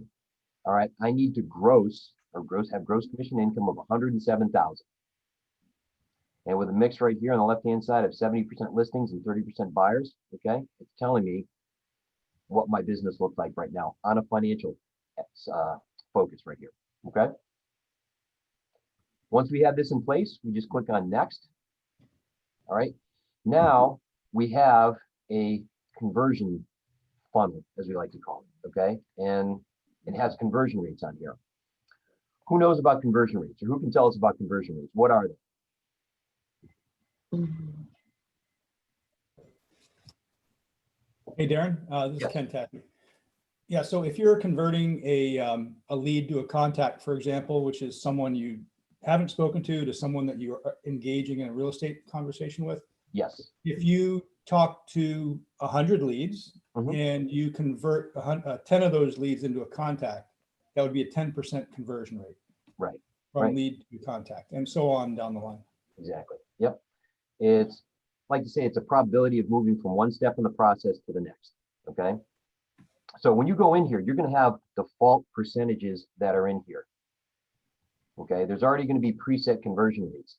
Now these conversion rates will change over time. The more business that you do, the more activity that you put in here, it's going to actually calculate what your actual conversion rates are. For now, we've got defaults in here. This is what we're going to use. But for the most part, as you do business and as you keep track of it in command, it's going to calculate what those are for you. So in the beginning, okay, to Ken's point here, let's say that we reached out to 100 leads and we managed to talk to 5 of them. We're going to get better and better every time we do this. So maybe over time, it's only going to take us maybe 50 people that we need to reach out to in order to talk to 5 of them. Okay. So that goes from 5% to 10%. So if we take a look at the funnel here, the conversion rates, right? Reaching out to people who we've never talked to before, 5% to go from a lead to a contact. So for every 20 people, we'll get a hold of 1 of them. Of those people that we talk to, okay, maybe 5% of them will actually set an appointment with us. So again, if we actually have conversations with 20 people, maybe 1 of them will set an appointment. Now, again, these conversion rates are conservative, okay? They're conservative. If you think it's better one way or another, then absolutely drop that in. All right. It's going to get better over time naturally because our abilities are going to improve with every call that we make, with every discussion we have, all of that. Our skill set's going to improve. Okay. Now, from appointment set to appointments kept, okay, it jumps up to 75%. Okay. So for every 4 appointments that I set, okay, 3 of them will actually keep their appointment. All right. You're going to come to realize that not everybody keeps their appointment. Things come up. We had somebody in our group who had their first listing appointment last night through an expired, and at the last minute, person canceled due to family emergency. All right, things like that happen.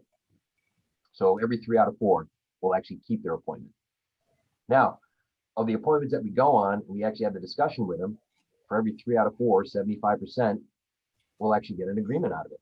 Okay, so we go on 4 appointments over the course of a week. Okay. 3 of them will actually get agreements for. Okay. And again, this also comes with improving your knowledge, your skill set, your abilities. Okay. These numbers are just naturally going to increase.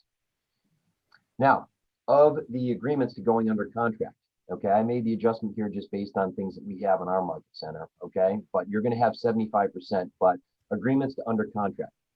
So we all know that until you're actually walking out of the closing and the right parties have the right keys, okay, and the right people have the right checks, all right, there's always a chance that a deal is going to fall through. Okay, nothing is ever guaranteed in this business, all right?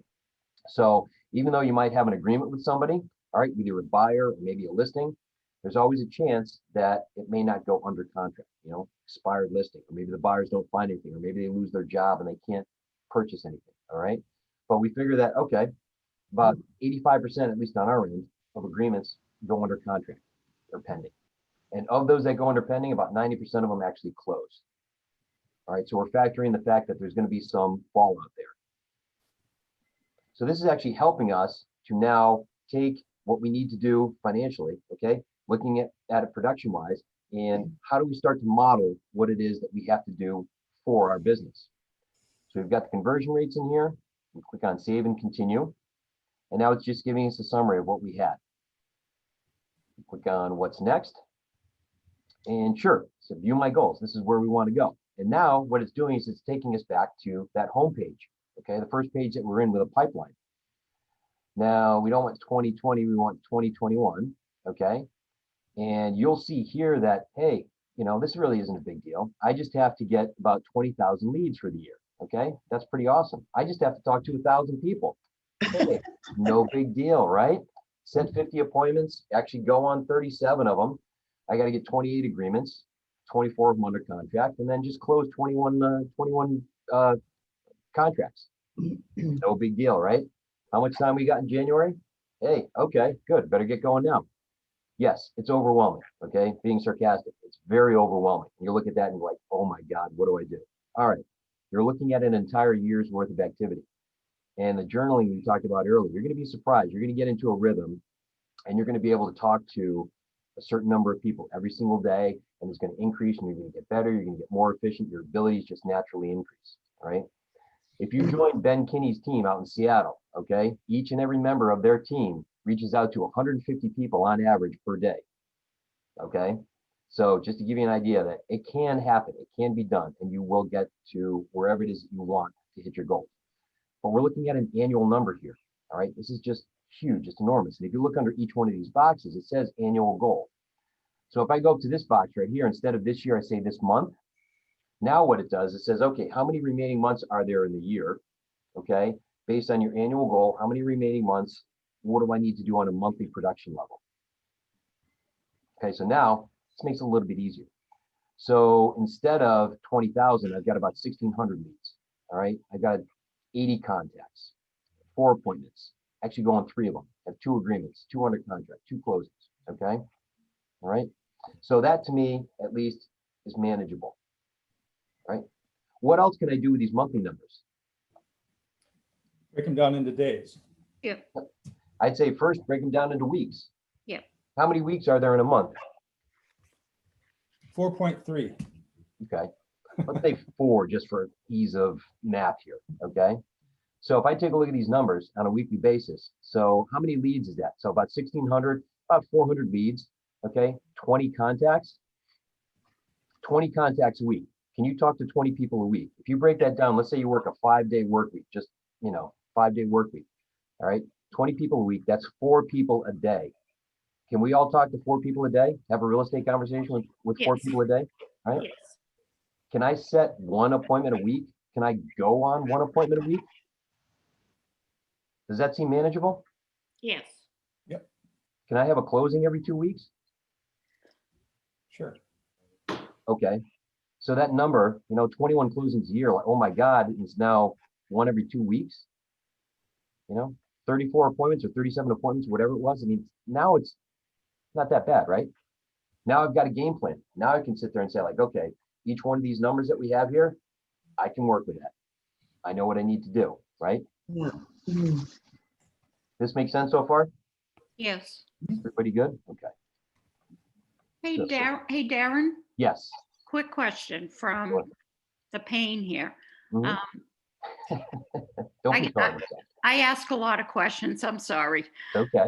Okay, so what I've been finding in my phone calls, because obviously looking at the gray hair, I know a lot of people from 2 different careers I've had. John, at least you have hair, okay? Darren, you are very handsome. I know that's not politically correct, but I said it, so you can sue me if you want. You look very nice. Apparently my camera's not on right now, so. Oh, okay. So my question is, when I've talked to my sphere of influence thus far, which has been fairly surprisingly easy, even though some of them I haven't spoken to in 10 years, how I tend to be the type of person, oh, they answered the phone, they're happy to hear my voice, and I want to hug them. Mhm. Okay, so my calls get too long. Okay. So is there, like, should I put a timer on my desk? I don't know how to, like, I talk too much, obviously. Stick to those scripts. Yeah. Well, yeah, but if you're talking to your friends, they're gonna go off script. If they're sphere of influence calls, here's the thing that I would say is like, I always preface it in the beginning, especially if it's during the day, say, listen, I don't want to take up too much of your time. Gotcha. Right? Okay. Mhm. Or listen, I just wanted to reach out to you. I've got a meeting in about 10 minutes. I just wanted to actually reach out to you and just touch base. We haven't talked in about 7 years, something like that, and let's set up a time to have more, detailed conversation. So preface it with that. If you put it out there, then it's going to be easier for you to get off the phone, stuff like that. And, sometimes you have those conversations and it is difficult to get off. You know, maybe the other person on the other end has things that are going on. If they say like, well, gee, you know, family is not doing well. Okay, you're not going to sit there and say like, okay, great. Well, I only have 5 minutes, but thanks. You know, it's not going to happen. Just, you know, you roll with it as best you can. Yeah. The more you learn the scripts, the more that you do this, the more efficient you're going to become. And it's not going to be like where you hop on a call and say, buy a house with me. No. Okay, great. Hang up. You'll know what to say and how to really be succinct in what you're saying. Okay. Hey, Donna. Donna, go on Amazon and get one of grandma's old 3-minute egg timers. Okay. Flip it upside down when you're ready to make your call, and when it hits 3 minutes, at least you're kind of giving yourself a measure of how long you want to be on the phone with the contact. Yeah. Gotcha. That's a good I love, idea. I love Thank you. Ken's idea, and I'll admit, Ken, Yeah. I would without fail probably just flip it and give myself 3 more minutes.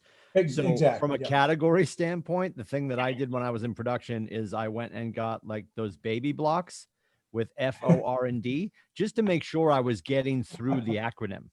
Right? Because if we're 22 minutes in and we're still exchanging like cheesecake recipes, I'm not accomplishing my goal, which is asking about Darren's family, asking him about Liberty Mutual. Because invariably, I think for most of us to get to where we need to go for the conversation is finding out about our friends, how their family's doing, asking about Liberty Mutual. Most of our friends in traditional corporate jobs are going to be like, it's okay. And then they're going to say, how's real estate? Or you get to invite them into the conversation that you are in real estate. And at that point, we can start to ask for some help in and around our business. I think the egg timer is wildly important. And I think I've already exhausted my 3 minutes, so I yield to the floor. Yeah, that's a great way to do it. Set a timer on your phone too. That's another way to do that. You know, it all depends, but yeah, you'll find, and you'll learn over time what's working. It's tough in the beginning because you're still learning what to say and how to approach it, but you'll get more efficient. You'll get more succinct. Absolutely. Right. Thank you. You're welcome. Okay. Darren, this is Casey. I have a question. Sure. I'm fairly new at this. And what I'm finding is the appointments I have are with pretty much with my sphere of influence. Okay. And it's not just one appointment, you know, it's a number because everybody I know doesn't want to buy a house, you know, within the next 2 months. Right. So do I count each of those appointments as an appointment? I mean, does it take 5 appointments to? Those are more, if you're having real estate conversations, that's more of the contact. Okay. When you actually set a formal appointment where you're actually going to discuss real estate, where you're going to maybe either talk to them about the buying process and get them to sign an agreement with you, or it's a listing appointment where somebody says like, we want you to come over. We're interviewing agents and we want somebody to list our house. That is the definition of an appointment. Just having a conversation with them on the phone, you know, that's hopefully going to lead to a formal appointment where now the whole purpose of us talking is for us to either help you to buy something or at least list something along those lines. Okay, gotcha. All right. Well, it's actually 10:30 right now, 10:32. So why don't we take a break till 10:40? Okay, we've got some more things to go through. We're going to do some script practice and some calls and so forth. So why don't we reconvene here at 10:40 here? Give everybody a quick break here. Does that sound good? Great. Awesome. All right. So we'll see everybody back here about 8 minutes. So Thanks, thanks. Darren.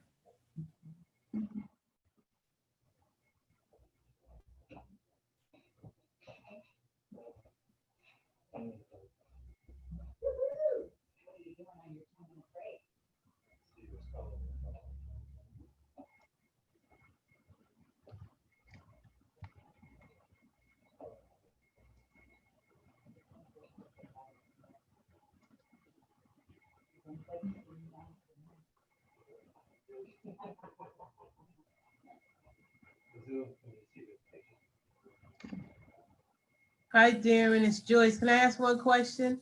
I had to step away because I had to go take my car. Is this being recorded? Yes. Yes, it is. Yep. It'll be posted afterwards as well. All right, thank you. You're welcome.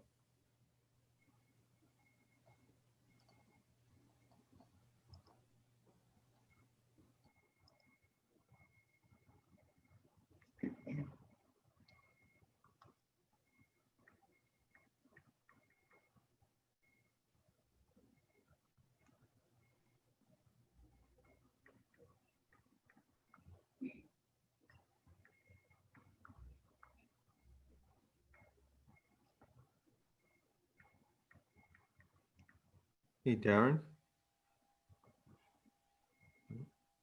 Yeah, Joe. I just wanted to let you know, I know some people had some questions on Facebook.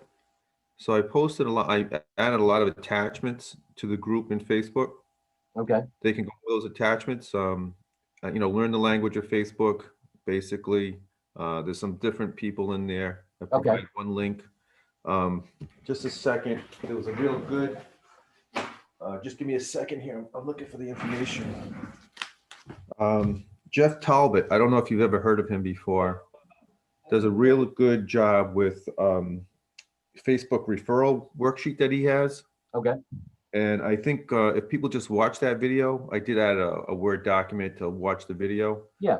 He talks about relationships. He does charge for his services, but I just think watching the video and getting the idea about Facebook and relationships and brands and that kind of stuff, I think people would benefit from that. Okay, no, that's good. That's good. Yeah, if you post it in there, that's excellent. And whatever resources we want to post in there that are beneficial, that you found beneficial, definitely put them in there. Yeah, a lot of Facebook stuff, so whoever wants to look at it, they're more than welcome to look at it. Excellent. Great. Thank you, Joe. All right, you're welcome. Thank you.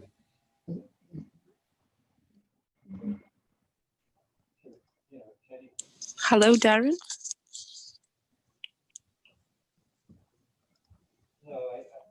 Hello. Yep. Hello. Yeah, I have a question. As we were discussing earlier, you said that listing is a big part of the business. Like it should be like 50-50 or it can be like 70-30 too. But what if like you in your market center, someone's hire you in a team as a buyer's agent?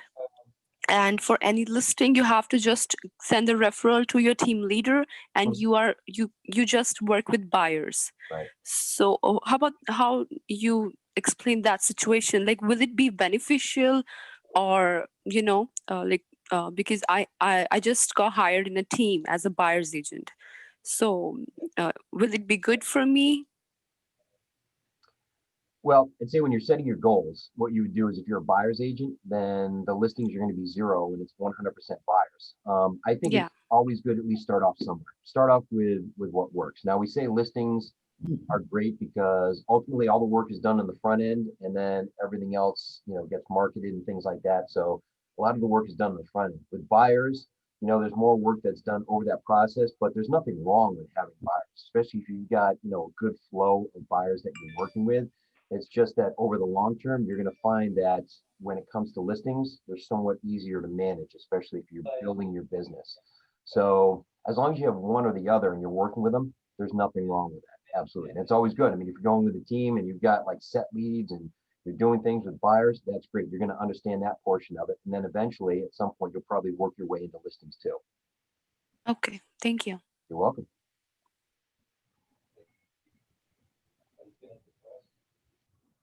Darren. No, I'm not asking you that. They asked you that. You said yes. I said, okay. Hello.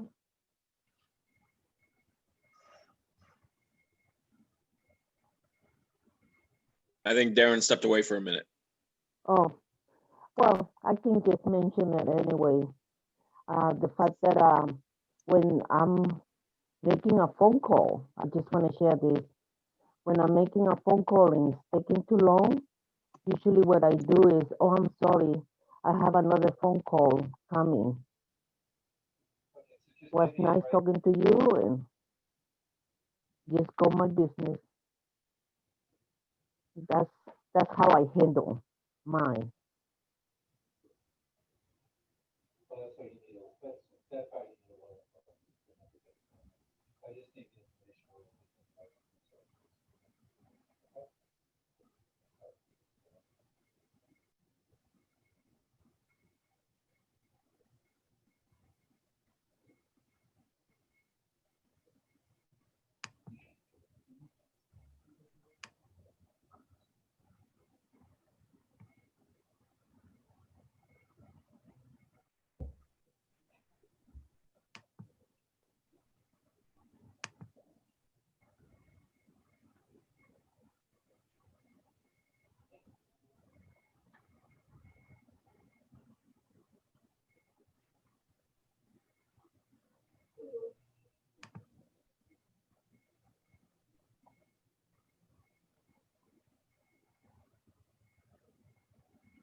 Sorry, I had to step away. Somebody had a question here in the Market Center. Somebody have a question here too? I didn't have, well, I do have a question anyway. This is Vilma. The question that I have is how can I see the, all the, how you say this? This is not my language, okay? I'm sorry, bear with me. It's everything that people write down. I want to get to read those suggestions. Sometimes they give nice suggestions that you can see that they float underneath. And Vilma, it's Heidi. Are you talking about the chat? I don't know how you call it. Yeah, It's what, let's say you respond to someone and says, that was nice. Yeah, it's a chat You box. write, or the chat. How can I get to it from this screen? Are you on your computer? No, I'm on my phone. Okay. I don't know if you can see it on your phone. You may have to go up to the top right corner. You might be able to see 3 little dots. Oh, no, I don't. Yeah, sometimes on the phone or on a tablet, it makes it difficult. Mm-hmm. I see the dots on the knees on the right side. Well, try, click on that. I did try, and I couldn't. Mm. It says only raise hand, disconnect audio, chat, meeting settings, virtual background. Okay, did you say chat? Yes. So click on chat. Chat, okay. Oh, it brought it up. There you go.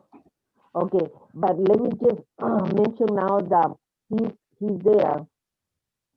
I don't know if you heard me this, Heidi, but when I said how I ended up sometimes on the phone calls, the way I do it is I mentioned to the caller that I have on, I says, oh, I'm sorry, I'm getting another phone call now. Let me just say goodbye. Okay. That's a suggestion for that lady that was asking. Heidi, Yes. it's Donna. Hi, Donna. How are you? Good. How are you? Donna. So did you get my chat box with my phone number? I did. She's actually working with the one of the Dophies in our office. So, Okay. So that's between them. I stepped out of that. Okay. Gotcha. Okay. Funny. She mentioned you. That's why I mentioned it.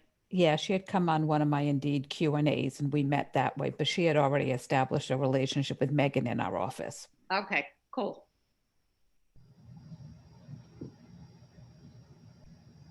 All right. So ready to get back into it? Everybody back? Good to go? Yep. Excellent. Okay, so what we're going to do now is we're going to talk about doing the right activities, right?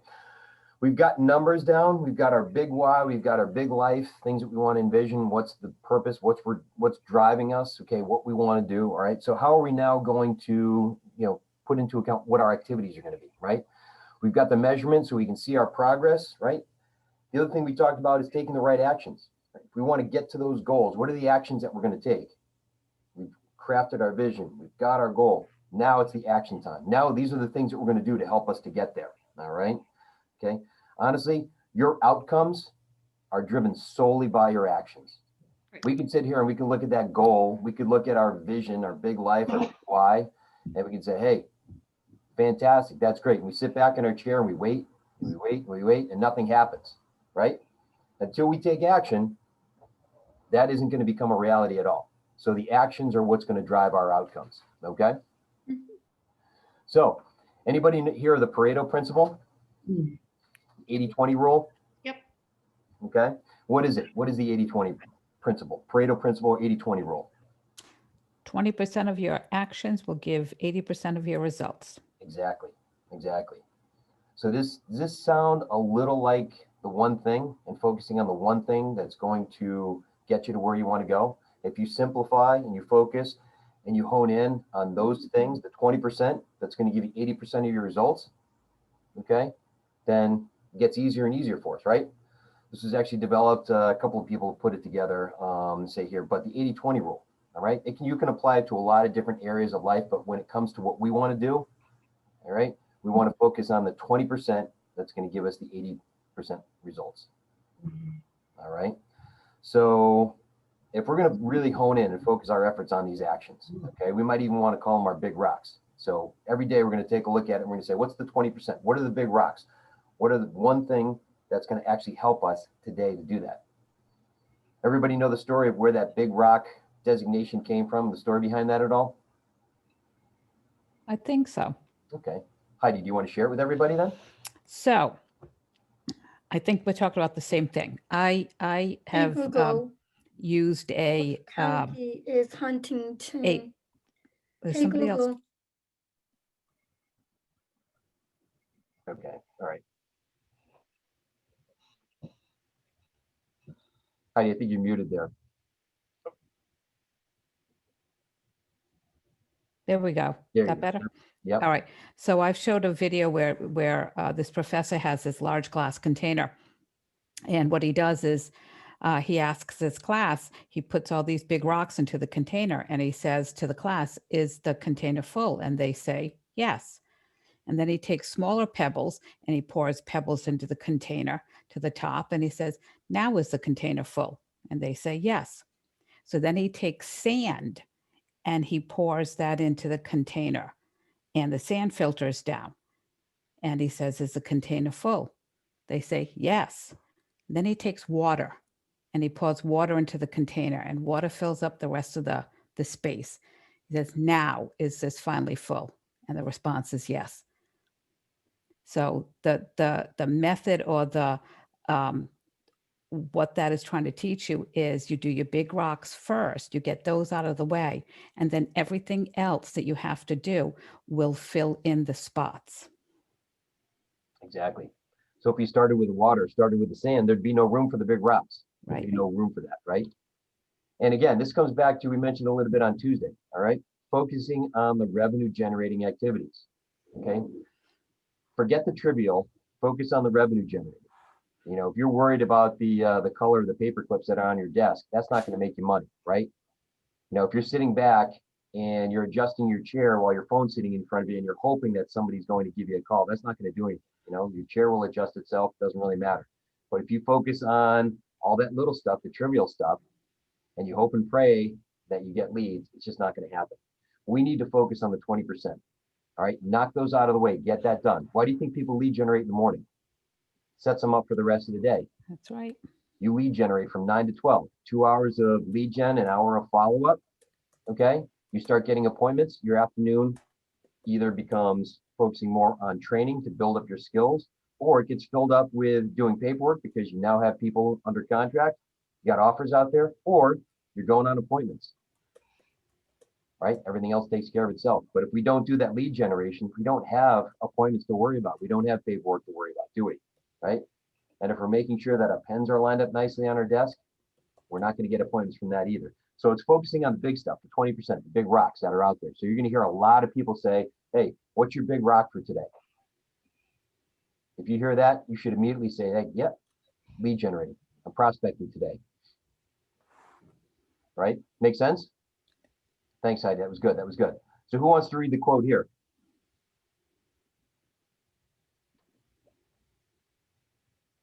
I will. Thank you, Mary. What is the one thing you can do right now that would make everything else easier or unnecessary? Exactly. Right? Ask yourself that. All right. When we put together our plan, what's the one thing you can do right now that would make everything else easier or unnecessary? All right. Gary Keller put this in the one thing. And in fact, this phenomenon and this idea has taken root in a lot of different areas. Everybody know who Tim Ferriss is? He's big. He's written a couple of large books. He's very well known for his podcast that's out there. And he interviewed Gary Keller. He's actually interviewed him a couple of times. And he's taken this principle to heart. And he's basically had it impact everything in his life. He's written some very good articles and had a good conversation with Gary. And he has implemented this across all avenues of his life. And he said it's made a world of difference. Right? Simplifying, focusing on the stuff that matters, getting rid of the trivial and being more efficient with your time. Okay. Right? And we talk about this, right? We talk about everything that's going on here. Successful agents, what they do every single day to grow their business and to run their business, right? right? This list isn't 60 pages deep with 147 things on it, is it? Nope. And growing your business. Number one, lead generate for buyers and sellers. Why is that number one? Because 2, 3, and 4 don't happen if you don't do number one, right? And all the things on the right-hand side, 1 through 9, don't happen until you complete number one. And that's where we're going, right? We want to identify what are the activities that we're going to do in order for us to lead generate, okay? And we're going to take that, we're going to put it into an action plan. We need to know every single day when we wake up, or at the beginning of each week, what is it that we're going to do? What are those big rocks that we're going to take care of in order for us to grow our business? And that's what we're doing right now. All of us are growing our business. Unless you already have a bunch of clients, we need to grow our business right from the beginning, okay? Hey, Darren. Yes. I just want to ask a question of the group because some people are not seeing the slides move along. Okay. Let me see here. Maybe I didn't. Some are still seeing the 80-20. Are they on the second page? They seeing it now? They see what successful agents do every day? God,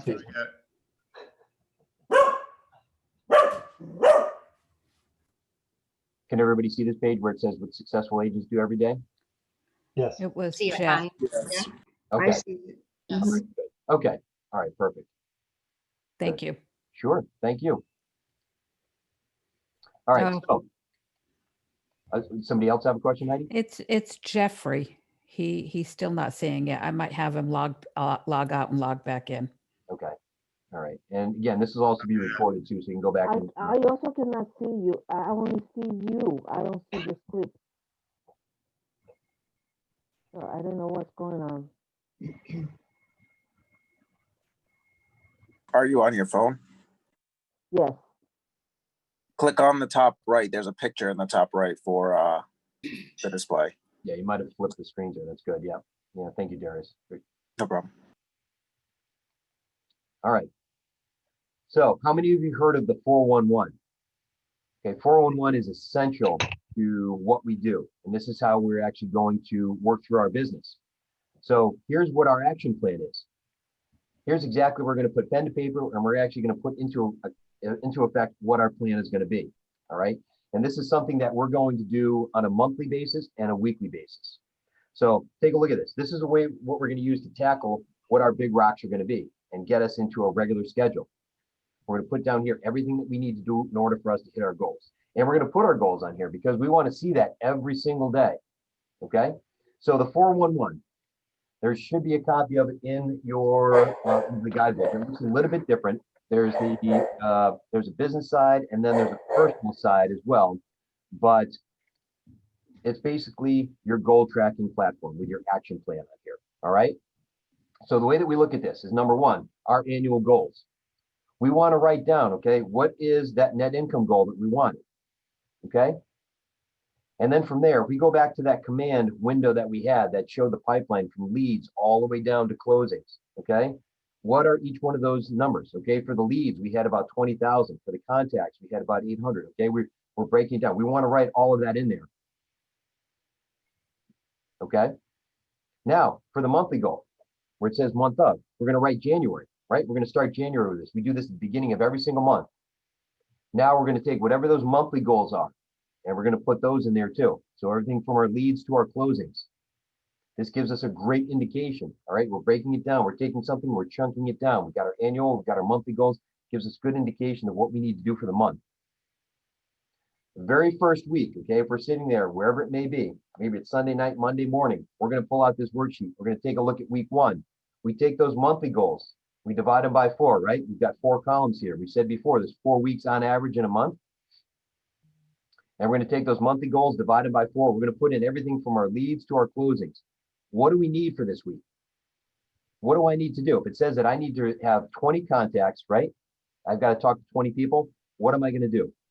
For most of us right here, we don't have anything, even an appointment at this point.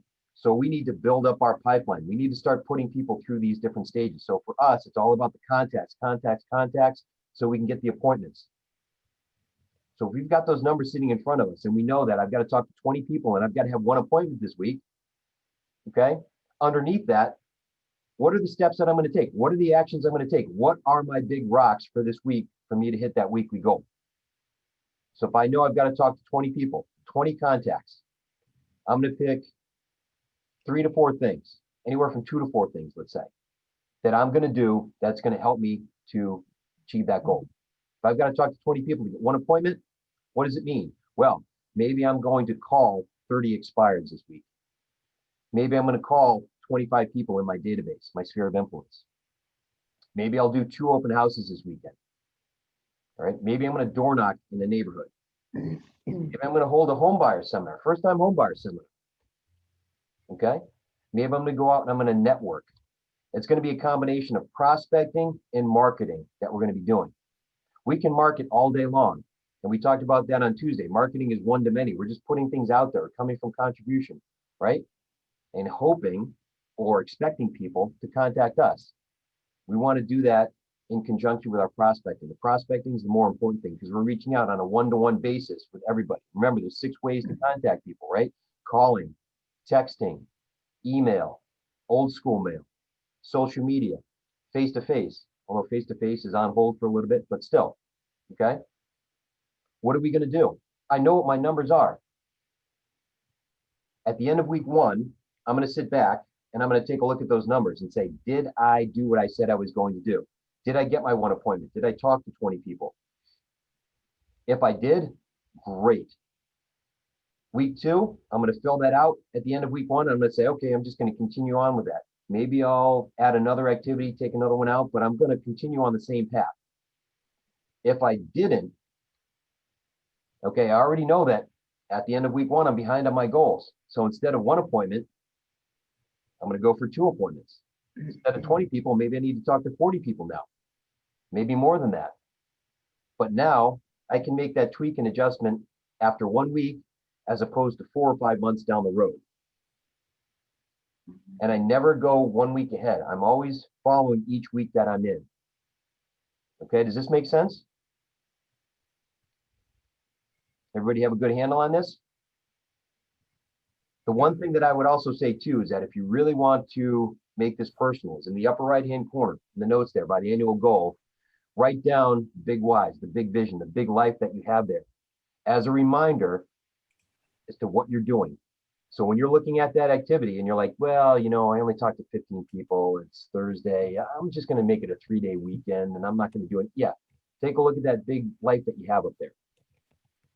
If that truly is what's driving you, then that should be your incentive to keep going and keep doing that. If you get your appointment on Monday, that doesn't mean you take the next 4 or 5 days off either. Keep doing stuff.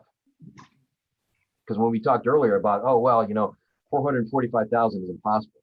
Well, yeah, if you're not taking the actions and you're not doing the activities, you're not doing any of that, it's never going to happen. You won't even get $10, right? Taking the actions and doing that is what's going to help you to get closer and closer to that goal. And having that big light, big why, everything, whatever you want to call it, in the upper right-hand corner, and seeing that day in and day out, that's going to motivate you and keep you going. Now you understand what it is that you're pursuing and why you're doing it. What are you hearing? What are you hearing right now?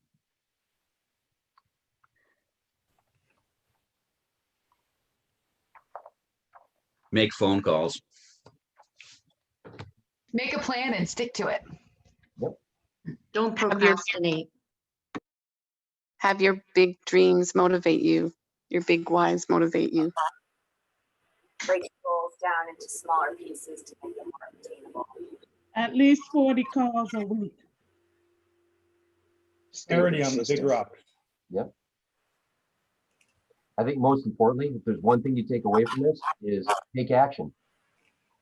Take action. Doesn't matter what it is. And I think Tim brought that up on Tuesday. He said, look, it doesn't matter what you do as long as you do something, right? Hope is not a strategy.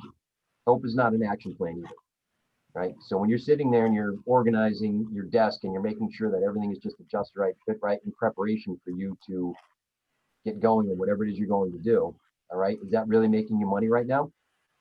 Revenue generating activity, right? Focus on the important things, the big rocks, the things that are going to help you to grow your business, right? And every time, every day that you do this and you get in the habit and you do this stuff, it's going to get easier and easier and easier.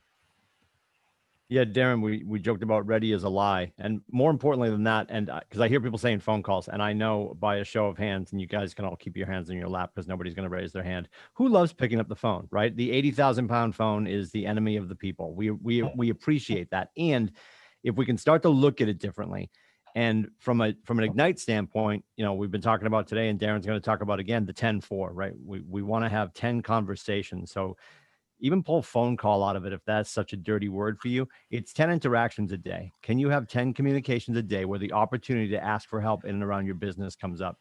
And Gary would argue right now that we should be doubling down on our efforts because we are in the midst of, an employment shift. I mean, the industry's enjoyed great business, yet there's still an employment shift. We are in turmoil as a country for sure with the pandemic and other things going on. So should that 10-4 be a 24? Gary would argue yes. If yesterday your total amount of conversations was 0, Darren and I will invite you today to make that 2 today, right? Let's just start to improve, right? Let's make progress. It doesn't need to be perfect because then as you graduate and you start to involve yourself with Bold, they're going to be talking about doing 20 conversations a day as a standard and going to and doubling down and making that 40. So I heard somebody say, let's have 40 conversations a week. It might be different for you. If you're a rock star and you've got that person that I can call Ted every week, and Ted's going to set me up with a connection or a lead, and you've got that person who's a repeat offender as a builder for your business. Some people are like, well, I don't want to keep bothering him. I'd probably marry Ted. I'd figure out a way to get in his life so I can always be with him, right? Ted's already married, move to Utah, figure it out, right? If there's a person who's going to be a driver for your business, be real good friends, take care of them, and communicate with them on a regular basis. Because as the straw in the drink of real estate, we want to find the straw in the drink of other industries. So it's not about a numeric, we're going to tie it to, hey, I need to have 40 calls this week. We need to have at least 10 interactions while we're in Ignite. And we wouldn't be just throwing out random math. We know these are the numbers that are going to help you build your business. Because that would turn into what? 300 and, if you're having 365 days, 10 conversations a day, that's a pretty good business, arguably. Yeah, and the ultimate goal of that too, just his point is that, 10's not the end goal. 10's a starting point, right? And you just continue to build from there. You just keep going, but it gets you into that momentum in that process. It gets you easier and easier. Remember, like I said, Ben Kinney, his team out there, the folks on his team, they make 150 connections a day, right? 150 that they're shooting for, okay? That's what they do. So 10, not that bad, is it, right? Chunk it down. So one of the things that we have here, okay, is really coming back, and we mentioned it just now, about focusing on your why, okay, what it is that you're doing. What is it that is, the purpose behind everything you're doing in real estate, your big why, right? The big life that you're envisioning. So what we're going to do is if you turn to page 8 in your guide here, okay? And we're just going to touch on this, but this is homework for you to do too as well, all right? I want everybody to really spend some time and focus on this, either later today or over the weekend, because what you're doing is you're taking that big why that you have there, okay? And you're making it into a daily affirmation for yourself. And this is something that you're going to use day in and day out. You're going to either have it on a note card, maybe you have it as a screensaver on your phone, something like that, but you're going to put together, okay, what your big why is, what is it that's driving you in real estate. So on those days when things aren't going well, take a look at it. That's going to motivate you. When things are going great, you're looking at it and like, that's why you don't ask if the seller is offering. Okay. That may be her big why, I don't know, but anyway. So what we're going to do is it's just basically a worksheet right here. And what it talks about is essentially affirming your big why. So it gives you almost the template for putting together what your affirmation is. All right. So what you're doing is you're actually taking activity to provide for or support for somebody by whatever it is that you do because you want to X, whatever your big life is. They give you the template right there. You have to fill in the blanks. And affirmations, whether or not you believe in them or not, that's completely up to you. I was always one who was like, come on, really? Just saying a few words is going to make a difference. You do get surprised. All right. The more that you say something, the more that you believe it, and the more you internalize it. And the more you internalize it, the better off your life is. So you can be skeptical if you want, but try it. Try it for a week or two. See what happens. If anything, it helps you to focus in and hone in on what your big why is, the whole reason for doing this, if anything, right? But say it to yourself 5-10 times a day. All right. Put a reminder in your phone to revisit that just so that you understand what it is. Okay. And that's what's going to drive you. Right. And we talked about before, being a real estate agent, okay, it's not as glamorous as everybody thinks. You see these shows and the people out in Beverly Hills with the $5 million mansions and that day in and day out driving the Maseratis and all that stuff. Okay. They're only going to show you the good stuff, right? But what about all the other stuff? The work that goes into that, building the foundation, doing the day-to-day, all right? It's not glamorous, but we can get to the point where we have a thriving business if we put in that time, if we put in that work, we do that day-to-day, we build those habits. That's what's going to do that for us. And then we're going to be able to achieve what we want financially, and we're going to look at our big why and our big life, and we're going to say, hey, at some point down the road, you know, that's where I'm going to be. And then you hit that goal, you set another set of goals, and then you set some more goals. And pretty soon you look at it, and you go back over your journal and you're like, wow, over the past 12 months, 24 months, 5 years, I have done a hell of a lot. Does that make sense? Yep. Take the time, fill out page 8 in the booklet that you have there, all right, the participant guide. It's going to take some time for you to focus in it and take a look at it, but it says a lot. It really is going to help you to really focus on what you need to do, all right? While you're doing it. All right, so how many of you actually have accountability partners? I've heard from some of you that you've actually partnered up, but how many of you have accountability partners? I do. More than one, actually. Yep, good, excellent. I do. Listen, you can go out there and you can have accountability partners either in your market center, people in Ignite from different market centers. You can have spouses, you can have friends, okay? All right, having accountability partners keeps you on track, helps you. And have as many as you want. All right, accountability partners are great in terms of keeping you focused and on track. Without the accountability partner, it's easy to slack off and it's easy to sit there and take time off and not do anything, not practice, not do stuff. But having accountability partner is great. If you don't have one, I would say put it in the chat box, right? If you're looking for an accountability partner, put it in there. These are people that you can talk to about your goals. You can talk to about your big why. They're people that you can script and role play with, things like that. It's always good to have that. And they understand what you're going through because they're going through the same thing, right? So make sure that everybody out there has at least one accountability partner. Darren, I know we don't see each other in person necessarily the way we used to in and around our market centers, but to your point about affirmations, we love to affirm the negative. So you're walking down the hallway, you're passing somebody and you sneeze into your sleeve and they say, God bless you. And they're like, are you getting a cold? And you're like, I think I am getting a cold. Like suddenly you've built into your head, I think I'm getting, I think I have a cold.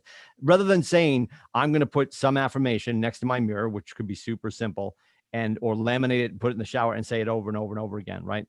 To Darren's earlier point, and I just botched this in the chat, but my point was, we are not allowed to say the things we aren't doing don't work, right? Like how many times have you tried that? Never, right? And conversely, we love to say this is the best pizza on the planet. Well, this just in, you haven't eaten all the pizza on the planet, so you can't make that grandiose statement, right? So we aren't really allowed to say that it's definitely not going to work. So you did it. No, never done it.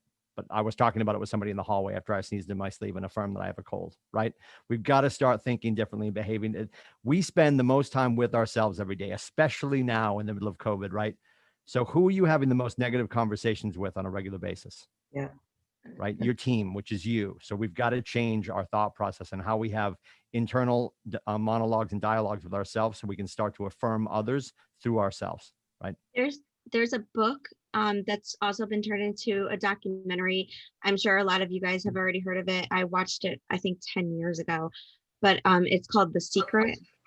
And it talks about that and how that there's a theory that the negative energies or positive energies actually really do influence the realities that occur. So if you say you're going to do something, it's more likely to happen, that you're not supposed to say anything negative, and to retrain how you phrase things. Yeah, that's an excellent point, Jessica. That's really good. And again, it's affirmations, internalizing, right? If you sit there and you tell yourself the positive things, you believe that over time, right? Don't sit there and say what you don't want, because that's what you're going to focus on. Talk about what you do want. Talk about who you want to be. Talk about what you want to do. Exactly. That's exactly what they say. They're like, if you want to be a successful real estate agent, and you want to make $1 million, talk about that, not incessantly, but like put it out there into the universe because it comes back. I believe in that 150%. I just wrote an offer for a client of mine and we're not going to get it. We're not going to get it. And I'm like, yeah, we're not. Because you keep putting that out into the universe and that's what keeps coming back. Right. Exactly. That's just like the book, The Power of Positive Thinking is really good. Yeah, I have yet to find the book that is titled The Power of Negative Thinking. I still think that that's, it's still maybe on a waiting list somewhere. I just sent the final chapter to my editor. It'll be out next month. Yeah. Oh, Hey, yeah. the power of negative thinking exists though, and that's exactly the point. Right. But nobody's going to talk about it because there's no point. It's just a waste of time and it's going to bring you down. So now that's one page. Basically, you open it up and say, don't do it. Well, we don't need the book, Darren, because too many of us are already experts, right?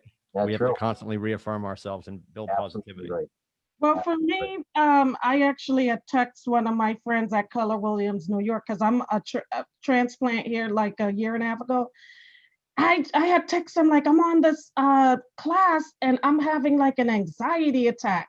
Like my mind is not really feeling, it's not really anxiety attack, but I feel like nervous. And I'm like, where's it coming from?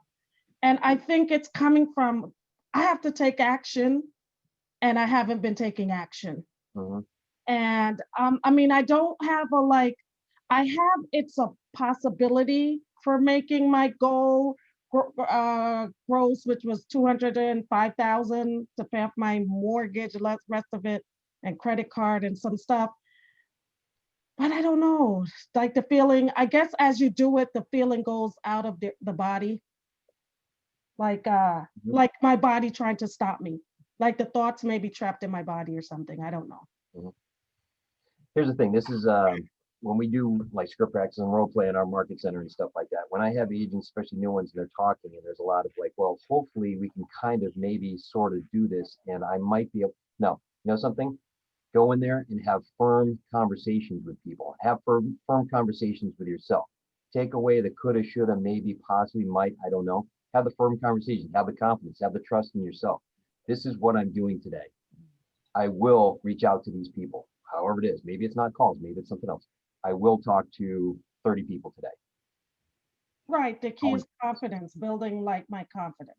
So, right, yeah, thank you. Nope, exactly. And for a lot of us, maybe this is our first job, maybe it isn't, but I'm guessing for most of us it isn't. And so if you've had another job in the past, when you started that job, okay, I can almost guarantee that you didn't walk in the first day and say, look, I know everything, I got it, we're good, don't worry about it, leave me alone, I get everything done. It doesn't work that way. We're in a different career field. You've got to start over again. You've got to learn the ropes. Okay.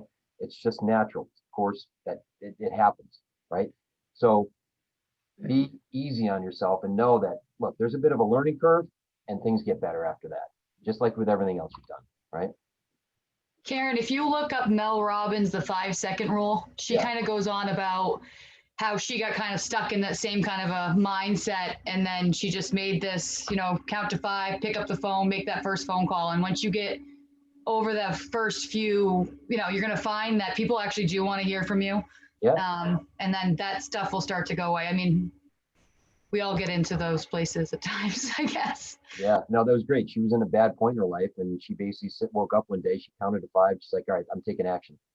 And every time she would kind of hesitate, she's counted to 5 and she took action. It was just, it's the same thing. And she was in a bad place too, bad place. So it's a way to do it.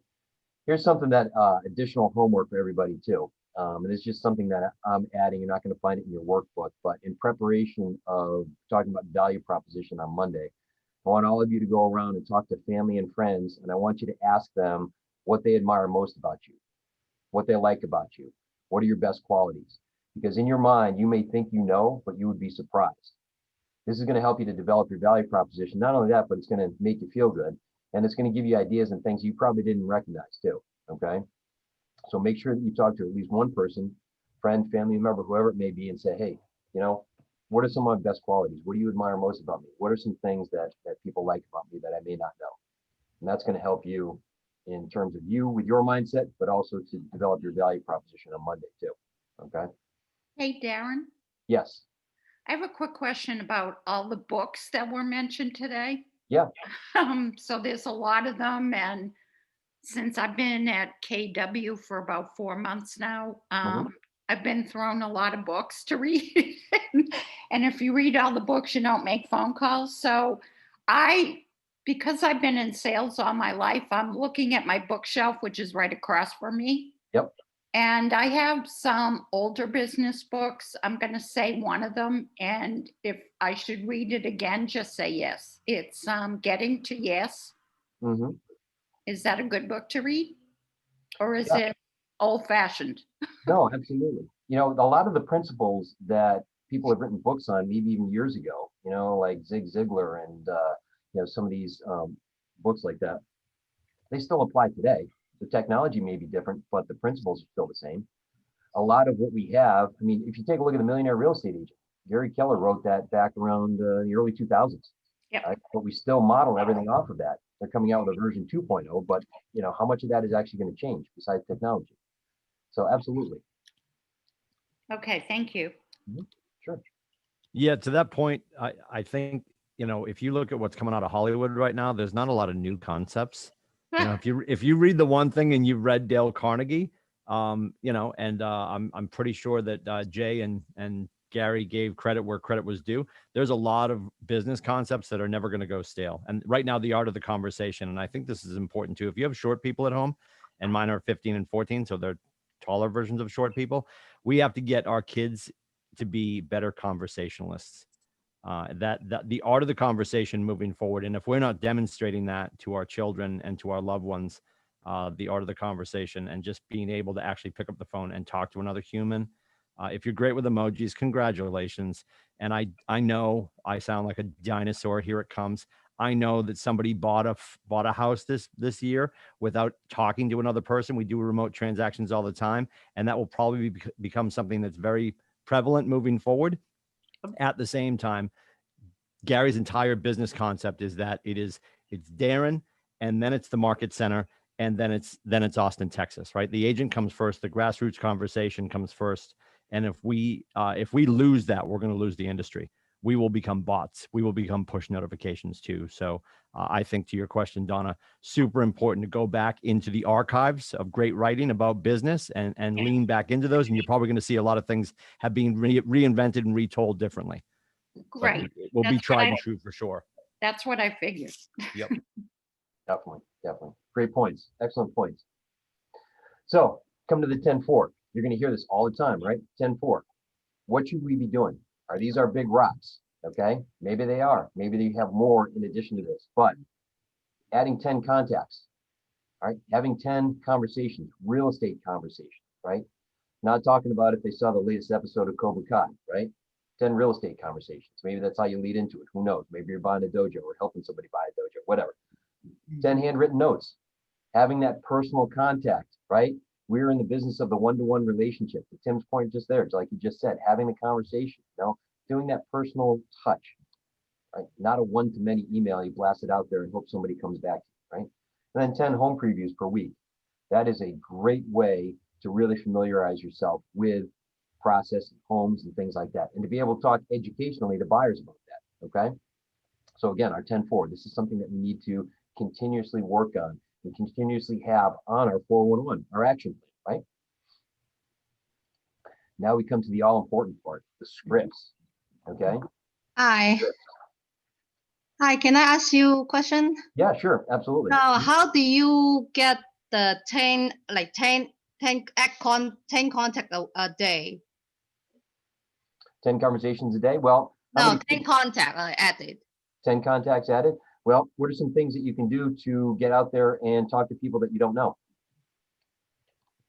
I think right now I think mostly I get the new content mostly is from like mailing now. Like should we find the find the homeowners like phone number online, or how do we get the new contact? Well, I can tell you, like, there's bunch of different things that you can do. So I've had people that you wear your name tag everywhere. If you got a Keller Williams name tag, I had a woman who was pumping gas at a gas station. Had somebody come up to her and said, "Hey, I'm looking to list my house. Can you come over tomorrow?" Boom, done. I had somebody standing in line at a CVS and reached around to the person in front of her in line, gave her a card and said, "Hey, listen, if you're ever looking to do anything, give me a call." The person looked around and said, "Yeah, we're selling our house. Can you come over tomorrow?" Boom. Okay. So you've got to get out there and you got to talk to people, put yourself out there, have those conversations, network. I've had people who've talked to every member of their church. I've had people who have talked to their kids' teachers. You go out there and you basically have those conversations. Now, those are people you don't know. But what about all the people that you do know? If you've got a phone, okay, you know that you've got contacts in there, all right? Have the conversation with them, add them to command. So start with people you know, incorporate people that you don't know. Get out there, talk to them, right? You could be a secret agent, meaning that I'm not going to do anything. I'm not going to let anybody know. And then you won't have the business to show for it. But if you go out there and purposefully have those conversations, you'll be able to add 10 people a day, no problem, or 10 people a week, whatever it ends up being. So does that make sense? Yeah, it makes sense, but I think it's 10 a day, and it seems like a lot to me. Well, 10 conversations. It says 10 contacts added and 10 conversations a day. So however you're going to do that, like honestly, if you're going to sit there and talk to every member of your church, like I had somebody who talked to 856 people in a span of 2 weeks. Okay. All right. So I think right now it's harder because you don't really see people in person now. So a lot of time, you talk to them on the phone, like Zoom, and I think also it's hard to get people, like see people in person, especially for the people you don't know. They're not gonna give you your phone number, like give you their phone number if they don't know you. Is that 100% true? No. I have something to add that might be helpful. They talked about it in the other sessions, and I don't know if you were in it or not, but they were talking about using your contacts to help you gain new contacts, because everybody has people that they know that you don't know. So if you're talking to the people that you know, you can ask them, do you know anybody who's in the market right now to buy or sell their home?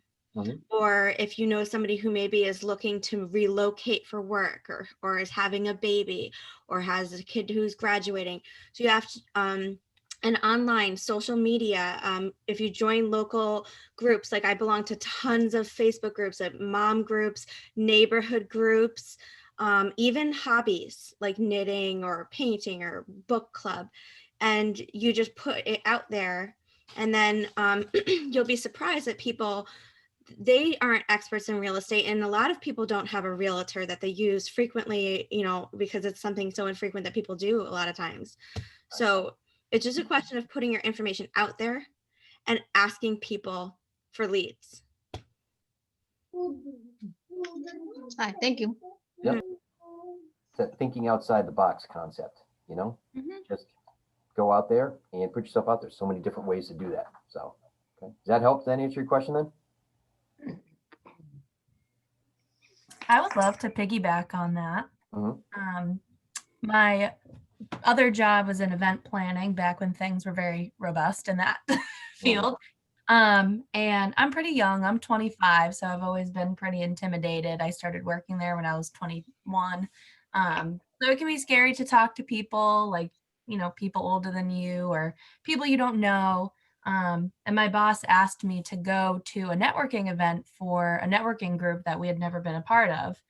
And I had to go completely by myself, and I was so nervous, but I just figured I'm going to go with a stack full of business cards, and I'm just going to walk up to people and just say, "Hi, my name's Paige. I work for, XYZ company. Where do you work? Tell me about what you do." And in the beginning, it was hard. And I had to just be comfortable, but making yourself uncomfortable in those situations can sometimes be helpful, because then you get comfortable talking to people that you have no idea who they are, and you have no reason really to talk to them. It's tough the first few times you do it, but the more you do it, the more comfortable you get, the easier it is And sometimes little things like, oh my gosh, I have that same shirt in my closet. Did you get it at Marshall's? Like, it goes a very long way. So don't be too afraid to talk to strangers, because 99.9% of the time, no one's going to be that mean to you. And if they are, they're probably just going to ignore you and walk away. What's the worst that can happen? One more thing, because you brought up something and it kind of like set off the light bulb to say something else, is that idea that they don't want to talk to you. It sounds like you're worried that they might not want to talk to you because you said, who's going to give you my phone number or whatever. But you can't look at it like you're selling something. You're helping someone.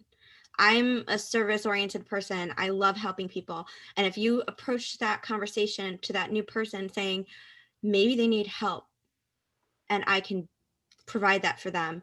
That's what I would do to approach the situation if you're feeling intimidated, because you do have something to offer. And I think that class that we're supposed to do next, you said about valuing ourselves in the homework, seeing the value in ourselves and what we have to offer other people. Yeah, definitely. A lot of people are thrown off because they're like, oh, I'm an introvert, so I'm not going to be good at this business. Well, no, it's not the case.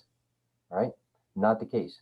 You can learn to be expressive and not basically deny yourself that introvert, side of you. All right. And something to be proud of too.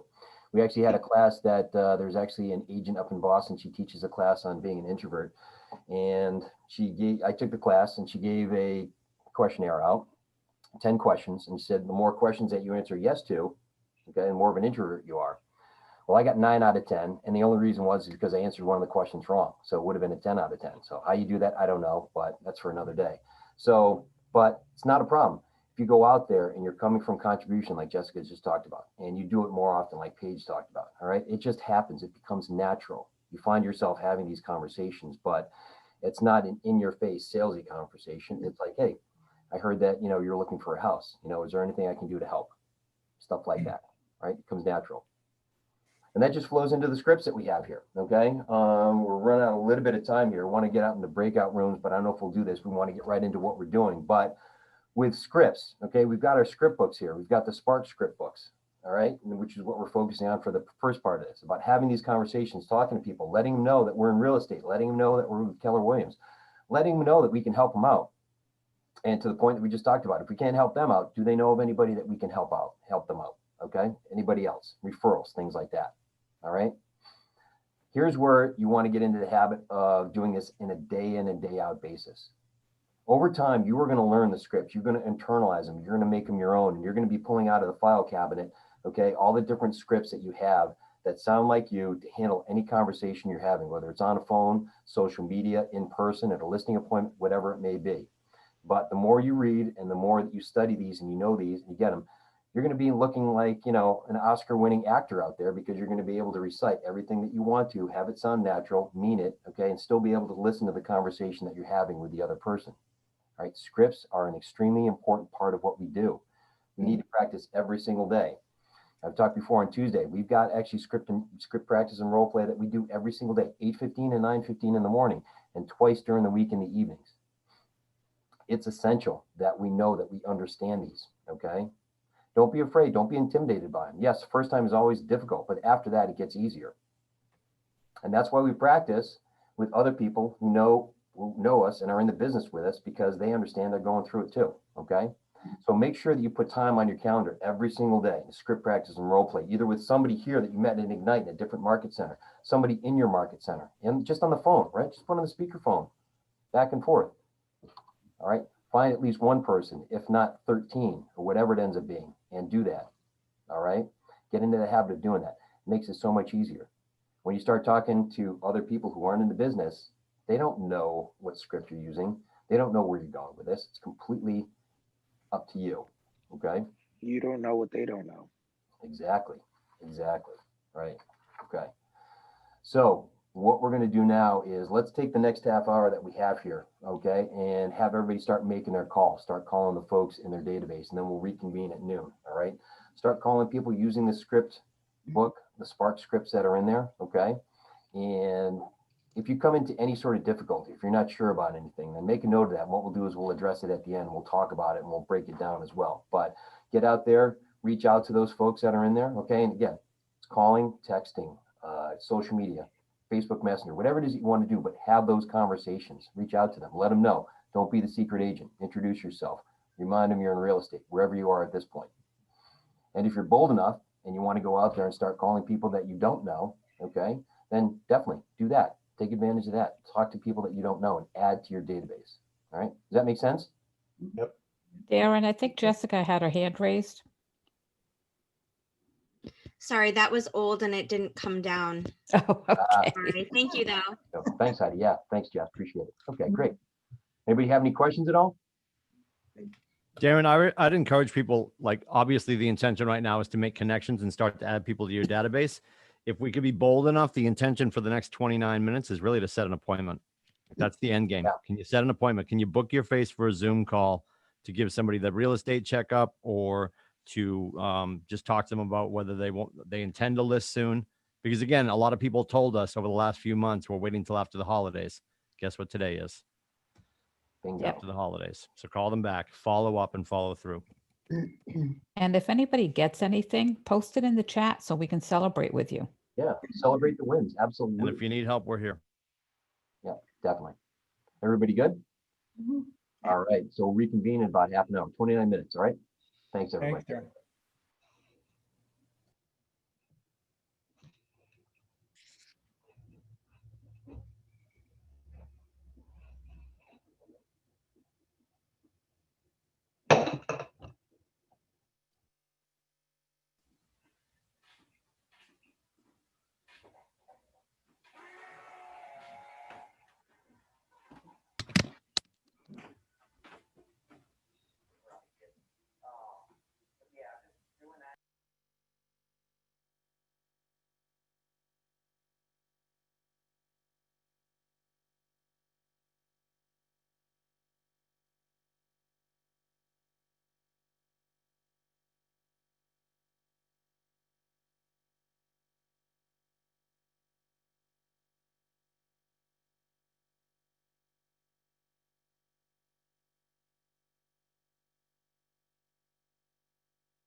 Can anyone hear me? Yes. Thank you. I'm not sure why every time I log on, I have Ignatius Hans Andre on my thing every time, even though I changed it. Well, it's probably because there's at least one other person with the same name. It's That's not because- true. No. I'm talking about on this particular meeting. Oh, okay. It's because that person sent their individual meeting link to a number of people, and you logged in using their link. Okay.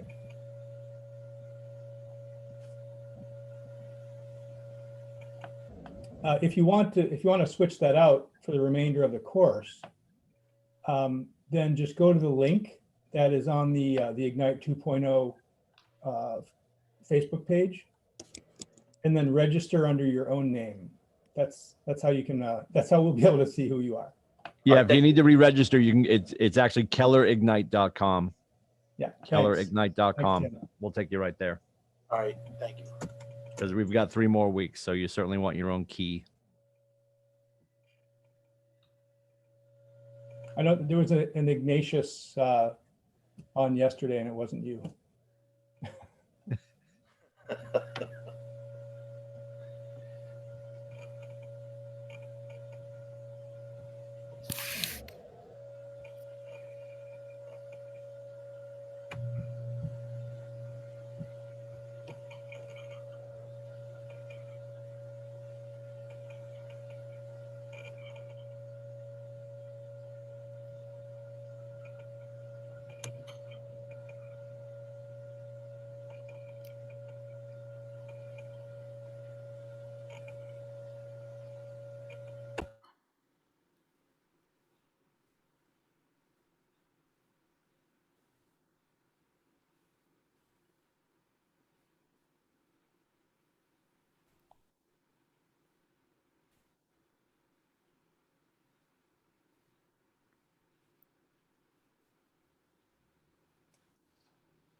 All right. How is everybody doing here? We're right at the 12 o'clock mark here, you know? Really good. We're getting some really good notes in the chat room here about people actually, somebody made a long call to an expired, got a first-time homebuyer's appointment, people that they reached out to that they used to work with in retail, things like that. So it's really good. Excellent. Good things happen when you take action. Anybody run into any difficulty or run into a situation that they weren't sure how to handle?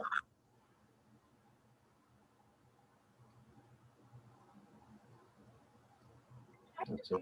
Sarah made 11 calls. Nice. Michelle, do you have something? I do have a quick question. Yeah. So I'm finding as well that in my cell phone, I come across names sometimes and I'm like, I don't remember who this person is, why I have my phone. So I actually did reach out to one of those because I was curious how it would play out. Yeah. She was very nice and stuff, and I tried to keep it simple and I didn't want to bother her, so I got off the phone. But I was like, I just wasn't really sure how I could turn that around, to try to get her as a customer client. But I feel comfortable, I guess, to do it because I already knew at that point she didn't remember who I was any more than I remember who she was. So at that point, I was like, I hope you have a wonderful day and things are going great for you and then that. But when you've done something, flip that call around to make it. Okay. You broke up a little towards the end there, but it sounds like, yeah. I caught the gist of it, that you called somebody that you didn't know who it was in your phone. You gave them a call. You kind of had a conversation. You didn't want to bother them, so you kept it short and sweet. And you didn't know how you might be able to actually help her out or do things like that, or have that conversation, right? Yeah, I didn't know if at the point of me discovering that she couldn't remember who I was any more than I could remember who she was, it felt a little awkward. Mm-hmm. I didn't really feel like pitching to her that I was a real estate agent would be appropriate at the time. Would you have done differently if you were in that situation? If you stick to the Ford conversation, because first off, you're going to open up and say, like, listen, I'm sorry, but I'm actually, we talked about this on Tuesday. My resolution for 2021 is to go through all the people that I have in my phone and just either reach out to them because I know them, or if I don't know them, just find out how did their information get in my phone, right? So that's why I'm reaching out. I'm not sure how we know each other, but I'm just making that connection here as well. If you have that conversation and you talk to them, and if you come to some sort of knowledge as to how it was, like maybe you two were on the PTA and your kids are older now, but long ago you're on the PTA and that's how it came about. Say, okay, that's great. That's, it's not a problem, but you have the Ford conversation along with it. So how are things going? Continue that on and say like, hey, well, I've got you on the phone. How are things going? We haven't chatted for a while. Are you still at XYZ? You're still doing this, ask questions. If you ask questions, you're not bothering them. You're curious and you're talking to them. You're trying to, get the conversation going. And with that, there's going to be discussion about work and work-related items. And you ask them how they're doing, naturally, they're going to reciprocate. And at that point, you can talk to them and say, hey, listen, if you don't mind, can I add you to my database of real estate clients? As I said, I'm in real estate and I'm just looking to grow and expand my business. I won't bother you with anything. I'm just going to send you some useful information every now and again. How does that sound? They're going to say no. Chances are probably not, but you just bring it up and then you continue on the conversation, close it out with another Ford question. They call it the Ford sandwich, where you ask a question at the beginning, talk real estate, close it with a Ford question. Right? And asking questions just means you're curious. How many times have you talked to somebody? All right, you're asking them questions, they're not asking you anything, and at that point you're just fed up. You're like, yeah, this person's not listening to me. Done. You always appreciate it when somebody asks you questions, right? Somebody's inquisitive about your life, so you wouldn't be bothering them. You're just talking to them, having a conversation. That sounds good. And Jessica had a good point. Yeah. Look at it as if you have something to offer. Yep, absolutely. Yeah, a lot of people don't know that they have a problem with real estate. If they say like, yeah, well, we're just starting to look around. Okay. Do you know the process? Do you know the first thing to do? Do you know what happens during that process? Do you know what to look for? Tell you what, that's exactly why we need to get together.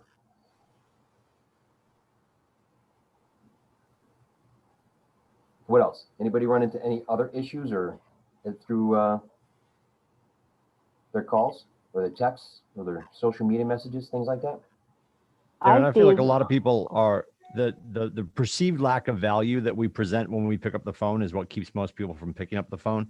So honestly, if you ask yourself, what is the value that I will deliver when I talk to this person right now? It's honestly, it's just service. And yes, is that a huge cloud? Absolutely. If I got on the phone with you and you weren't going to buy a house today, should the conversation end? Or again, can we go down the road of the care calls that we've been doing all year about, food insecure, fuel insecure, anything? The purpose of your call or the end game of your call might be like, oh, you do know everybody in town. I didn't realize that. Where should we be buying, this or that? Do you have a painter? Do you have a general contractor? We just want to remain the connective tissue, right? Because when they're hanging up the phone or exiting the experience with us, do they feel value and valued? And if we can do that over and over again, and we're always coming from service, like Gary says, head down, heart up, service first, sales second, our inability or the frequency in which we will pick up the phone will increase because we know that we're doing it with the best of intentions. It's always coming from contribution. Always. Absolutely. I got a call, but so to try to be like halfway in integrity, I did like 7 texts. And I kind of just wrote out what I was feeling. I said, hi, it's Karen Walton. Happy New Year. Hope everything is going great. Just to let you know, I'm a real estate agent and I'm seeking to get leads. I would like to add you to my database and share my app with you. I'd like to know if you have anyone who is needing to rent, sell, or buy a home or condo now or in the future. Perhaps you have a friend of a friend. Please keep a copy of my card and don't hesitate to share my info as well as my app, Karen Walton. But so I sent the copy of the app, and I'm gonna send a copy of, I just took a picture of my card to, my Keller Williams card. They haven't texted back, but I plan to follow up with a call. So I don't know. I got a call from my lawyer, so that took 15 minutes out. Well, here's the thing too, is when I wouldn't say that I'm looking to get leads, because honestly, it's not about you. If you're doing Tim's point, like he just said here too, is that you're offering value, you're coming from contribution, you're offering something. So like, listen, I'd love to send you my app so that you can actually take a look at properties in the area. You can also contact me. You can apply to Keller Mortgage. Now, a lot of people like just being nosy and looking at houses. Can you repeat that? That sounds great, but Just say, I'd love to send you my app just so that you can actually, take a look at houses, apply to Keller Mortgage, reach out to me if there's something that you like. Take a look at the features that are in there. You can craft it the way it's going to sound like you. So again, you're offering something. It's a tool that they can use, and it's modeled after Zillow because everybody likes to go on Zillow and just look at homes, right? Mm-hmm. That's what that does. People like being nosy. That's what that does. So how I add value. That makes a lot of sense. Thank you very much. It's rare if we edify somebody and then ask for help, they will be unwilling to help us. So if I call Darren and I'm like, listen, last year in Mega Camp, you had such great input. I really value your opinion. If I could share my personal app with you and let you kick the tires for a few days and follow up with you next week, would you be willing to do that for me? I'd really appreciate your input. You're very intuitive when it comes to tech. You're very intuitive when it comes to marketing. Edify them and then ask for help. It's rare they're gonna be like, I am awesome. And no, they're just not gonna do that. Like they're gonna be all so caught up in themselves. Of course you can call me back and ask for more expertise. I'm the greatest, Tim. Great. Can we do that Wednesday at 4 or Thursday at 5? Right? And you've already set the follow-up and you're building all of these conversations with all of your people that are already in your phone. You're just nurturing them closer to your boat to get them into your ambassadorship. And then along the way, you keep, to Darren's earlier point, your phone may only have 100 calls or 100 people in it right now. I trust you probably have more than that in your life. Moving them into your phone. And then ultimately, as I'm having those 100 conversations that are already in my phone, the video game is, how do I find out from Darren who he knows that I should know? So I can add Darren's best people to my circle of trust. And then that's how it grows. But if we edify them first and then ask for help, so figure out a way. And this is why it's important. Darren talked about this, building that list of people you're going to talk to. If there's 10 conversations that will happen today for you, then storyboard that. When I talk to Darren, we're going to talk about hair care products. I say that out of love. We're going to talk about craft beer. If I'm going to talk to, my friend Karen Mayers, we're going to talk about Star Island and Pinot Grigio or her kids or whatever the case may be. So I know I can sort of go through this conversation and ultimately get to something that's important about her, because we want to get them talking about them. Like Darren said, it's not about like, hey, can you grab my app because I'm looking for leads? No, can you grab my app because I want to know what you think about it? everyone's favorite radio station is WIFM. What's in it for me? So if we're always delivering value, they will love that. And they will always love taking our call or Yeah, being interacting with us. I think I'll clean that up by saying what Darren just said, like, hey, just to let you know, you can do these things with the app. Yeah, absolutely. I was going to say that Tim hit it right there. Just say that you were looking for feedback on the app. That gives you the excuse. You're already making the second phone call right there. And then other than that, I was going to say what I did during this time is when I made my phone calls, anybody who I left a voicemail for, which was everybody. So that's a golden star for me. I tasked them in Command. I went in and made a task to call them Monday or Tuesday, give them the weekend. It's me again. You know, people, especially the ones that I haven't called in a long time because I haven't called them or talked to them. And I really just want to talk to them. I don't want to leave them a voicemail. So I created a task for myself and it's going to turn orange come next Tuesday if I haven't taken care of it. So just a Nice job, Melissa. Nice job. That's great. That's good. Yeah, one of the things that you want to do is you know, in especially as new agents, when you're out there and you're talking to people that you know and you're telling them that you're in real estate and you're excited about that, say like, listen, you know, I value you as a friend, as a family member and everything like that. I'd love to have, you know, start my business with you and have you as a part of what I do. And it makes them feel good too. And say, you know, yeah, I'm new, I'm starting, but honestly, hey, you know, I want to add value. I want to help you out. Can I ask you something about the app? Yes. What if, let's say they ask, what's the difference between them using Zillow and my app? Well, here's the thing, Zillow, okay, the information on there is delayed. And you're going to find that people are going to say, hey, I saw this house on Zillow. Can we go see it? And you look it up and it's been under contract for 3 months. Or it's been under show status, deposit, it's under deposit. It's unreliable. If you look at those Zestimates that are on there, okay, where they give you the estimate of the house.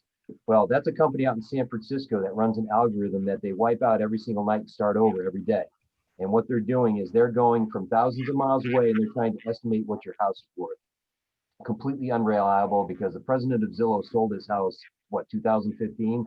And the valuation was off by like 40% or some crazy thing like that. So it just goes to show you that it's just, they're pulling something out of the air and it is what it is. The app that we have, okay, it's been designed by real estate agents for real estate agents for us, okay? It's there to basically handle everything that you want. It's location specific. You're driving around, you see all the homes in it, homes that are for sale, okay? And it's accurate because it's connected to the MLS services that we have around there. It's up to date, all right? Not only that, but you can go in and you can apply for a mortgage through Keller Mortgage, right? You know, if you've got a friend of yours who's looking for a house and they're trying to do things, then you or your clients or people around there who have that app that's branded to you as your digital business card can then share it and they're getting your contact information. They're using you as a referral, okay? There's guides in there. There's a buyer's guide and a seller's guide. The great thing about that is if you're working with somebody who's in the process of buying a home, you can go in and you can check off the boxes for every step of the process that's in there.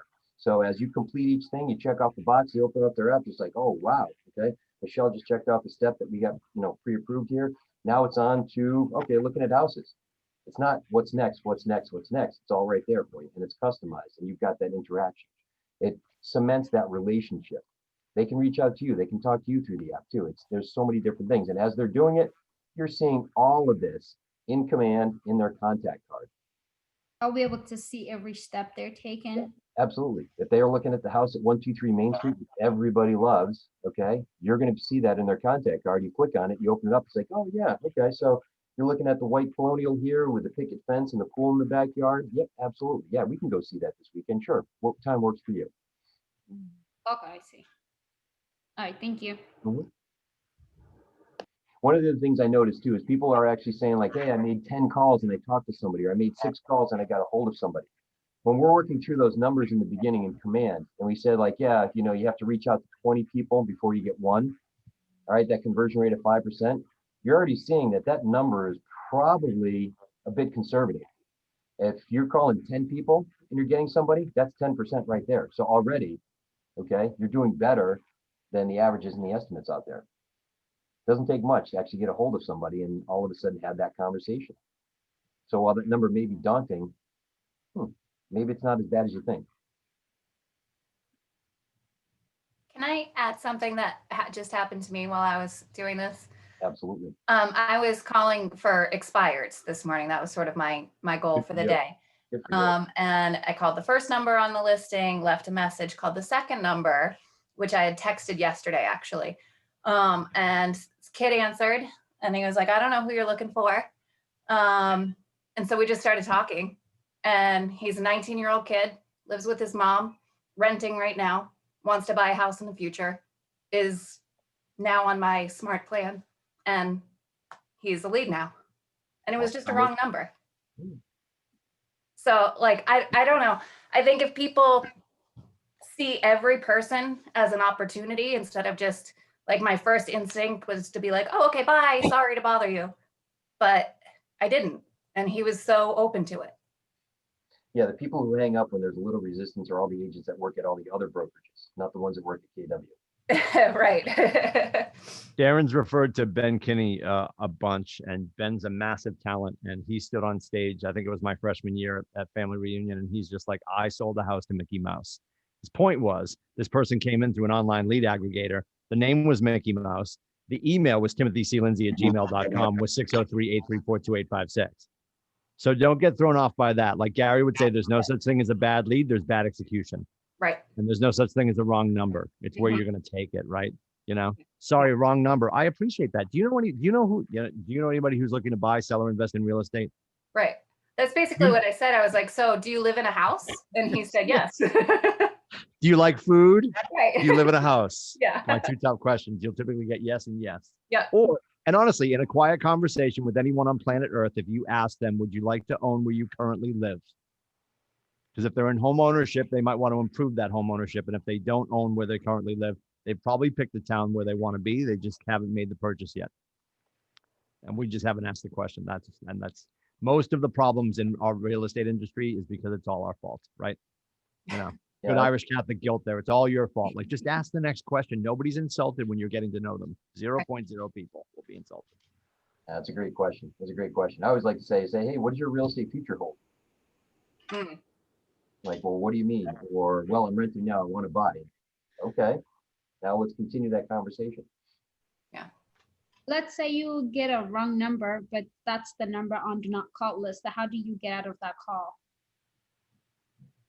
You mean it's a do not call number, or it's a number that you've already scrubbed and it's okay to call them? I'm not sure I understand. Yeah, so let's say like you call a number on your phone, it just happens to be a wrong number, but that number is also on do not call list. And that person tells you, oh, but my number isn't on. Once you start talking real estate and then they tell you, oh no, this number is on do not call list. Well, it depends. I mean, if it's somebody from your sphere of influence, then, you know, that's one thing. But if it's just a number that you have or somebody else, the minute somebody says, hey, and you don't know them, I'm on a do not call list, they say, okay, thank you for your time. I appreciate that. My mistake. And that's it. But if it's somebody that's in your sphere, hopefully you should have that conversation where you say, well, wait a minute, we know each other somehow. It's not here. It's a completely random number. I just don't go into my phone every day and, put in, 10 numbers, 10 digits and see if that magically appears here. There's got to be some sort of connection. And maybe you just have to dive into that. You've got to ask the questions, like, how do we know each other? Something's on there. Yeah. Okay. Yeah. If your friends are putting you on the DNC, we got to work on your scripts, kiddo, but yeah. Yeah, I got my mother-in-law. She put me on the Yes, Darren, I told you to stop calling. Don't worry about it. Well, that's only Box because checked. I'll never call you again, mother-in-law. How about that? That's only because I put her on the DNC list in the first place. But, back and forth. All right. So anybody have any questions, or is there anything else that we can help with today? Everybody's going to continue this into the afternoon and the evening, right? I'm assuming. Yes. We'll meet back here at midnight. Okay. I want to see everybody's call list. It's going to be great. Yeah. And again, don't overthink it. Just overdo it. If you have questions, you guys have Darren's information. Again, my number is 603-834-2856. I'll throw my email and my cell phone in the chat before we go. We appreciate your time. And thank you to Darren for a great class today. Wealth of information. If you're in Connecticut and you're in his market center and you're not in his face asking great questions on a regular basis, you're doing it wrong, said with love, right? If you have a coach at your local market center level and you're not in relationship with them, when Darren said who has an accountability buddy, we are that first level of accountability for you. That's why we're here. So explore those conversations with your leadership. If you have coaching in your market center and you're not in coaching in your market center, said with love, you're doing it wrong, right? Unless, as I asked earlier this week, by a show of hands, who has too much money in the bank? By a show of hands, who has too many listings right now? Correct. Everybody's resting their arms. That's good. There you go. Excellent. Tim, thank you for all the help there. I always appreciate it. Great partnership. Not a problem. Appreciate Thrilled to be Ivy here. monitoring the chat and Aaron for jumping in as well too. So thank you to them. And just make sure that you thank all the folks that are involved in this, because like it's a big production, but it's all for your benefit, right? It's all for there to help you guys to become the best real estate agents you can be. Get better and better every single day. Okay, great. Awesome. Yeah, anytime you guys need anything, reach out. Whether or not you're in the area, you can always call me, email me, text me, anything like that too, okay? I have a question. I missed the first 3 days. How do I get that back? Do I have to like? If you go to KWNE Ignite 2.0 on Facebook, search for the group. If you're not a member, we'll drag you in. We're accepting people as they ask us on a regular basis. KWNE, Keller Williams New England, Ignite 2.0, all of the recordings from this week. And we didn't start today, but we got most of today's recording on there as well. But all of the videos from all week were simulcast over to Facebook, so you can watch them there. Okay, cool. Thank you. All right. Thank you, everybody. Enjoy the rest of your day and have a great weekend too, okay? Thank you, guys. Have a great weekend. You too. Thank you. Okay, see you Monday. Thank you.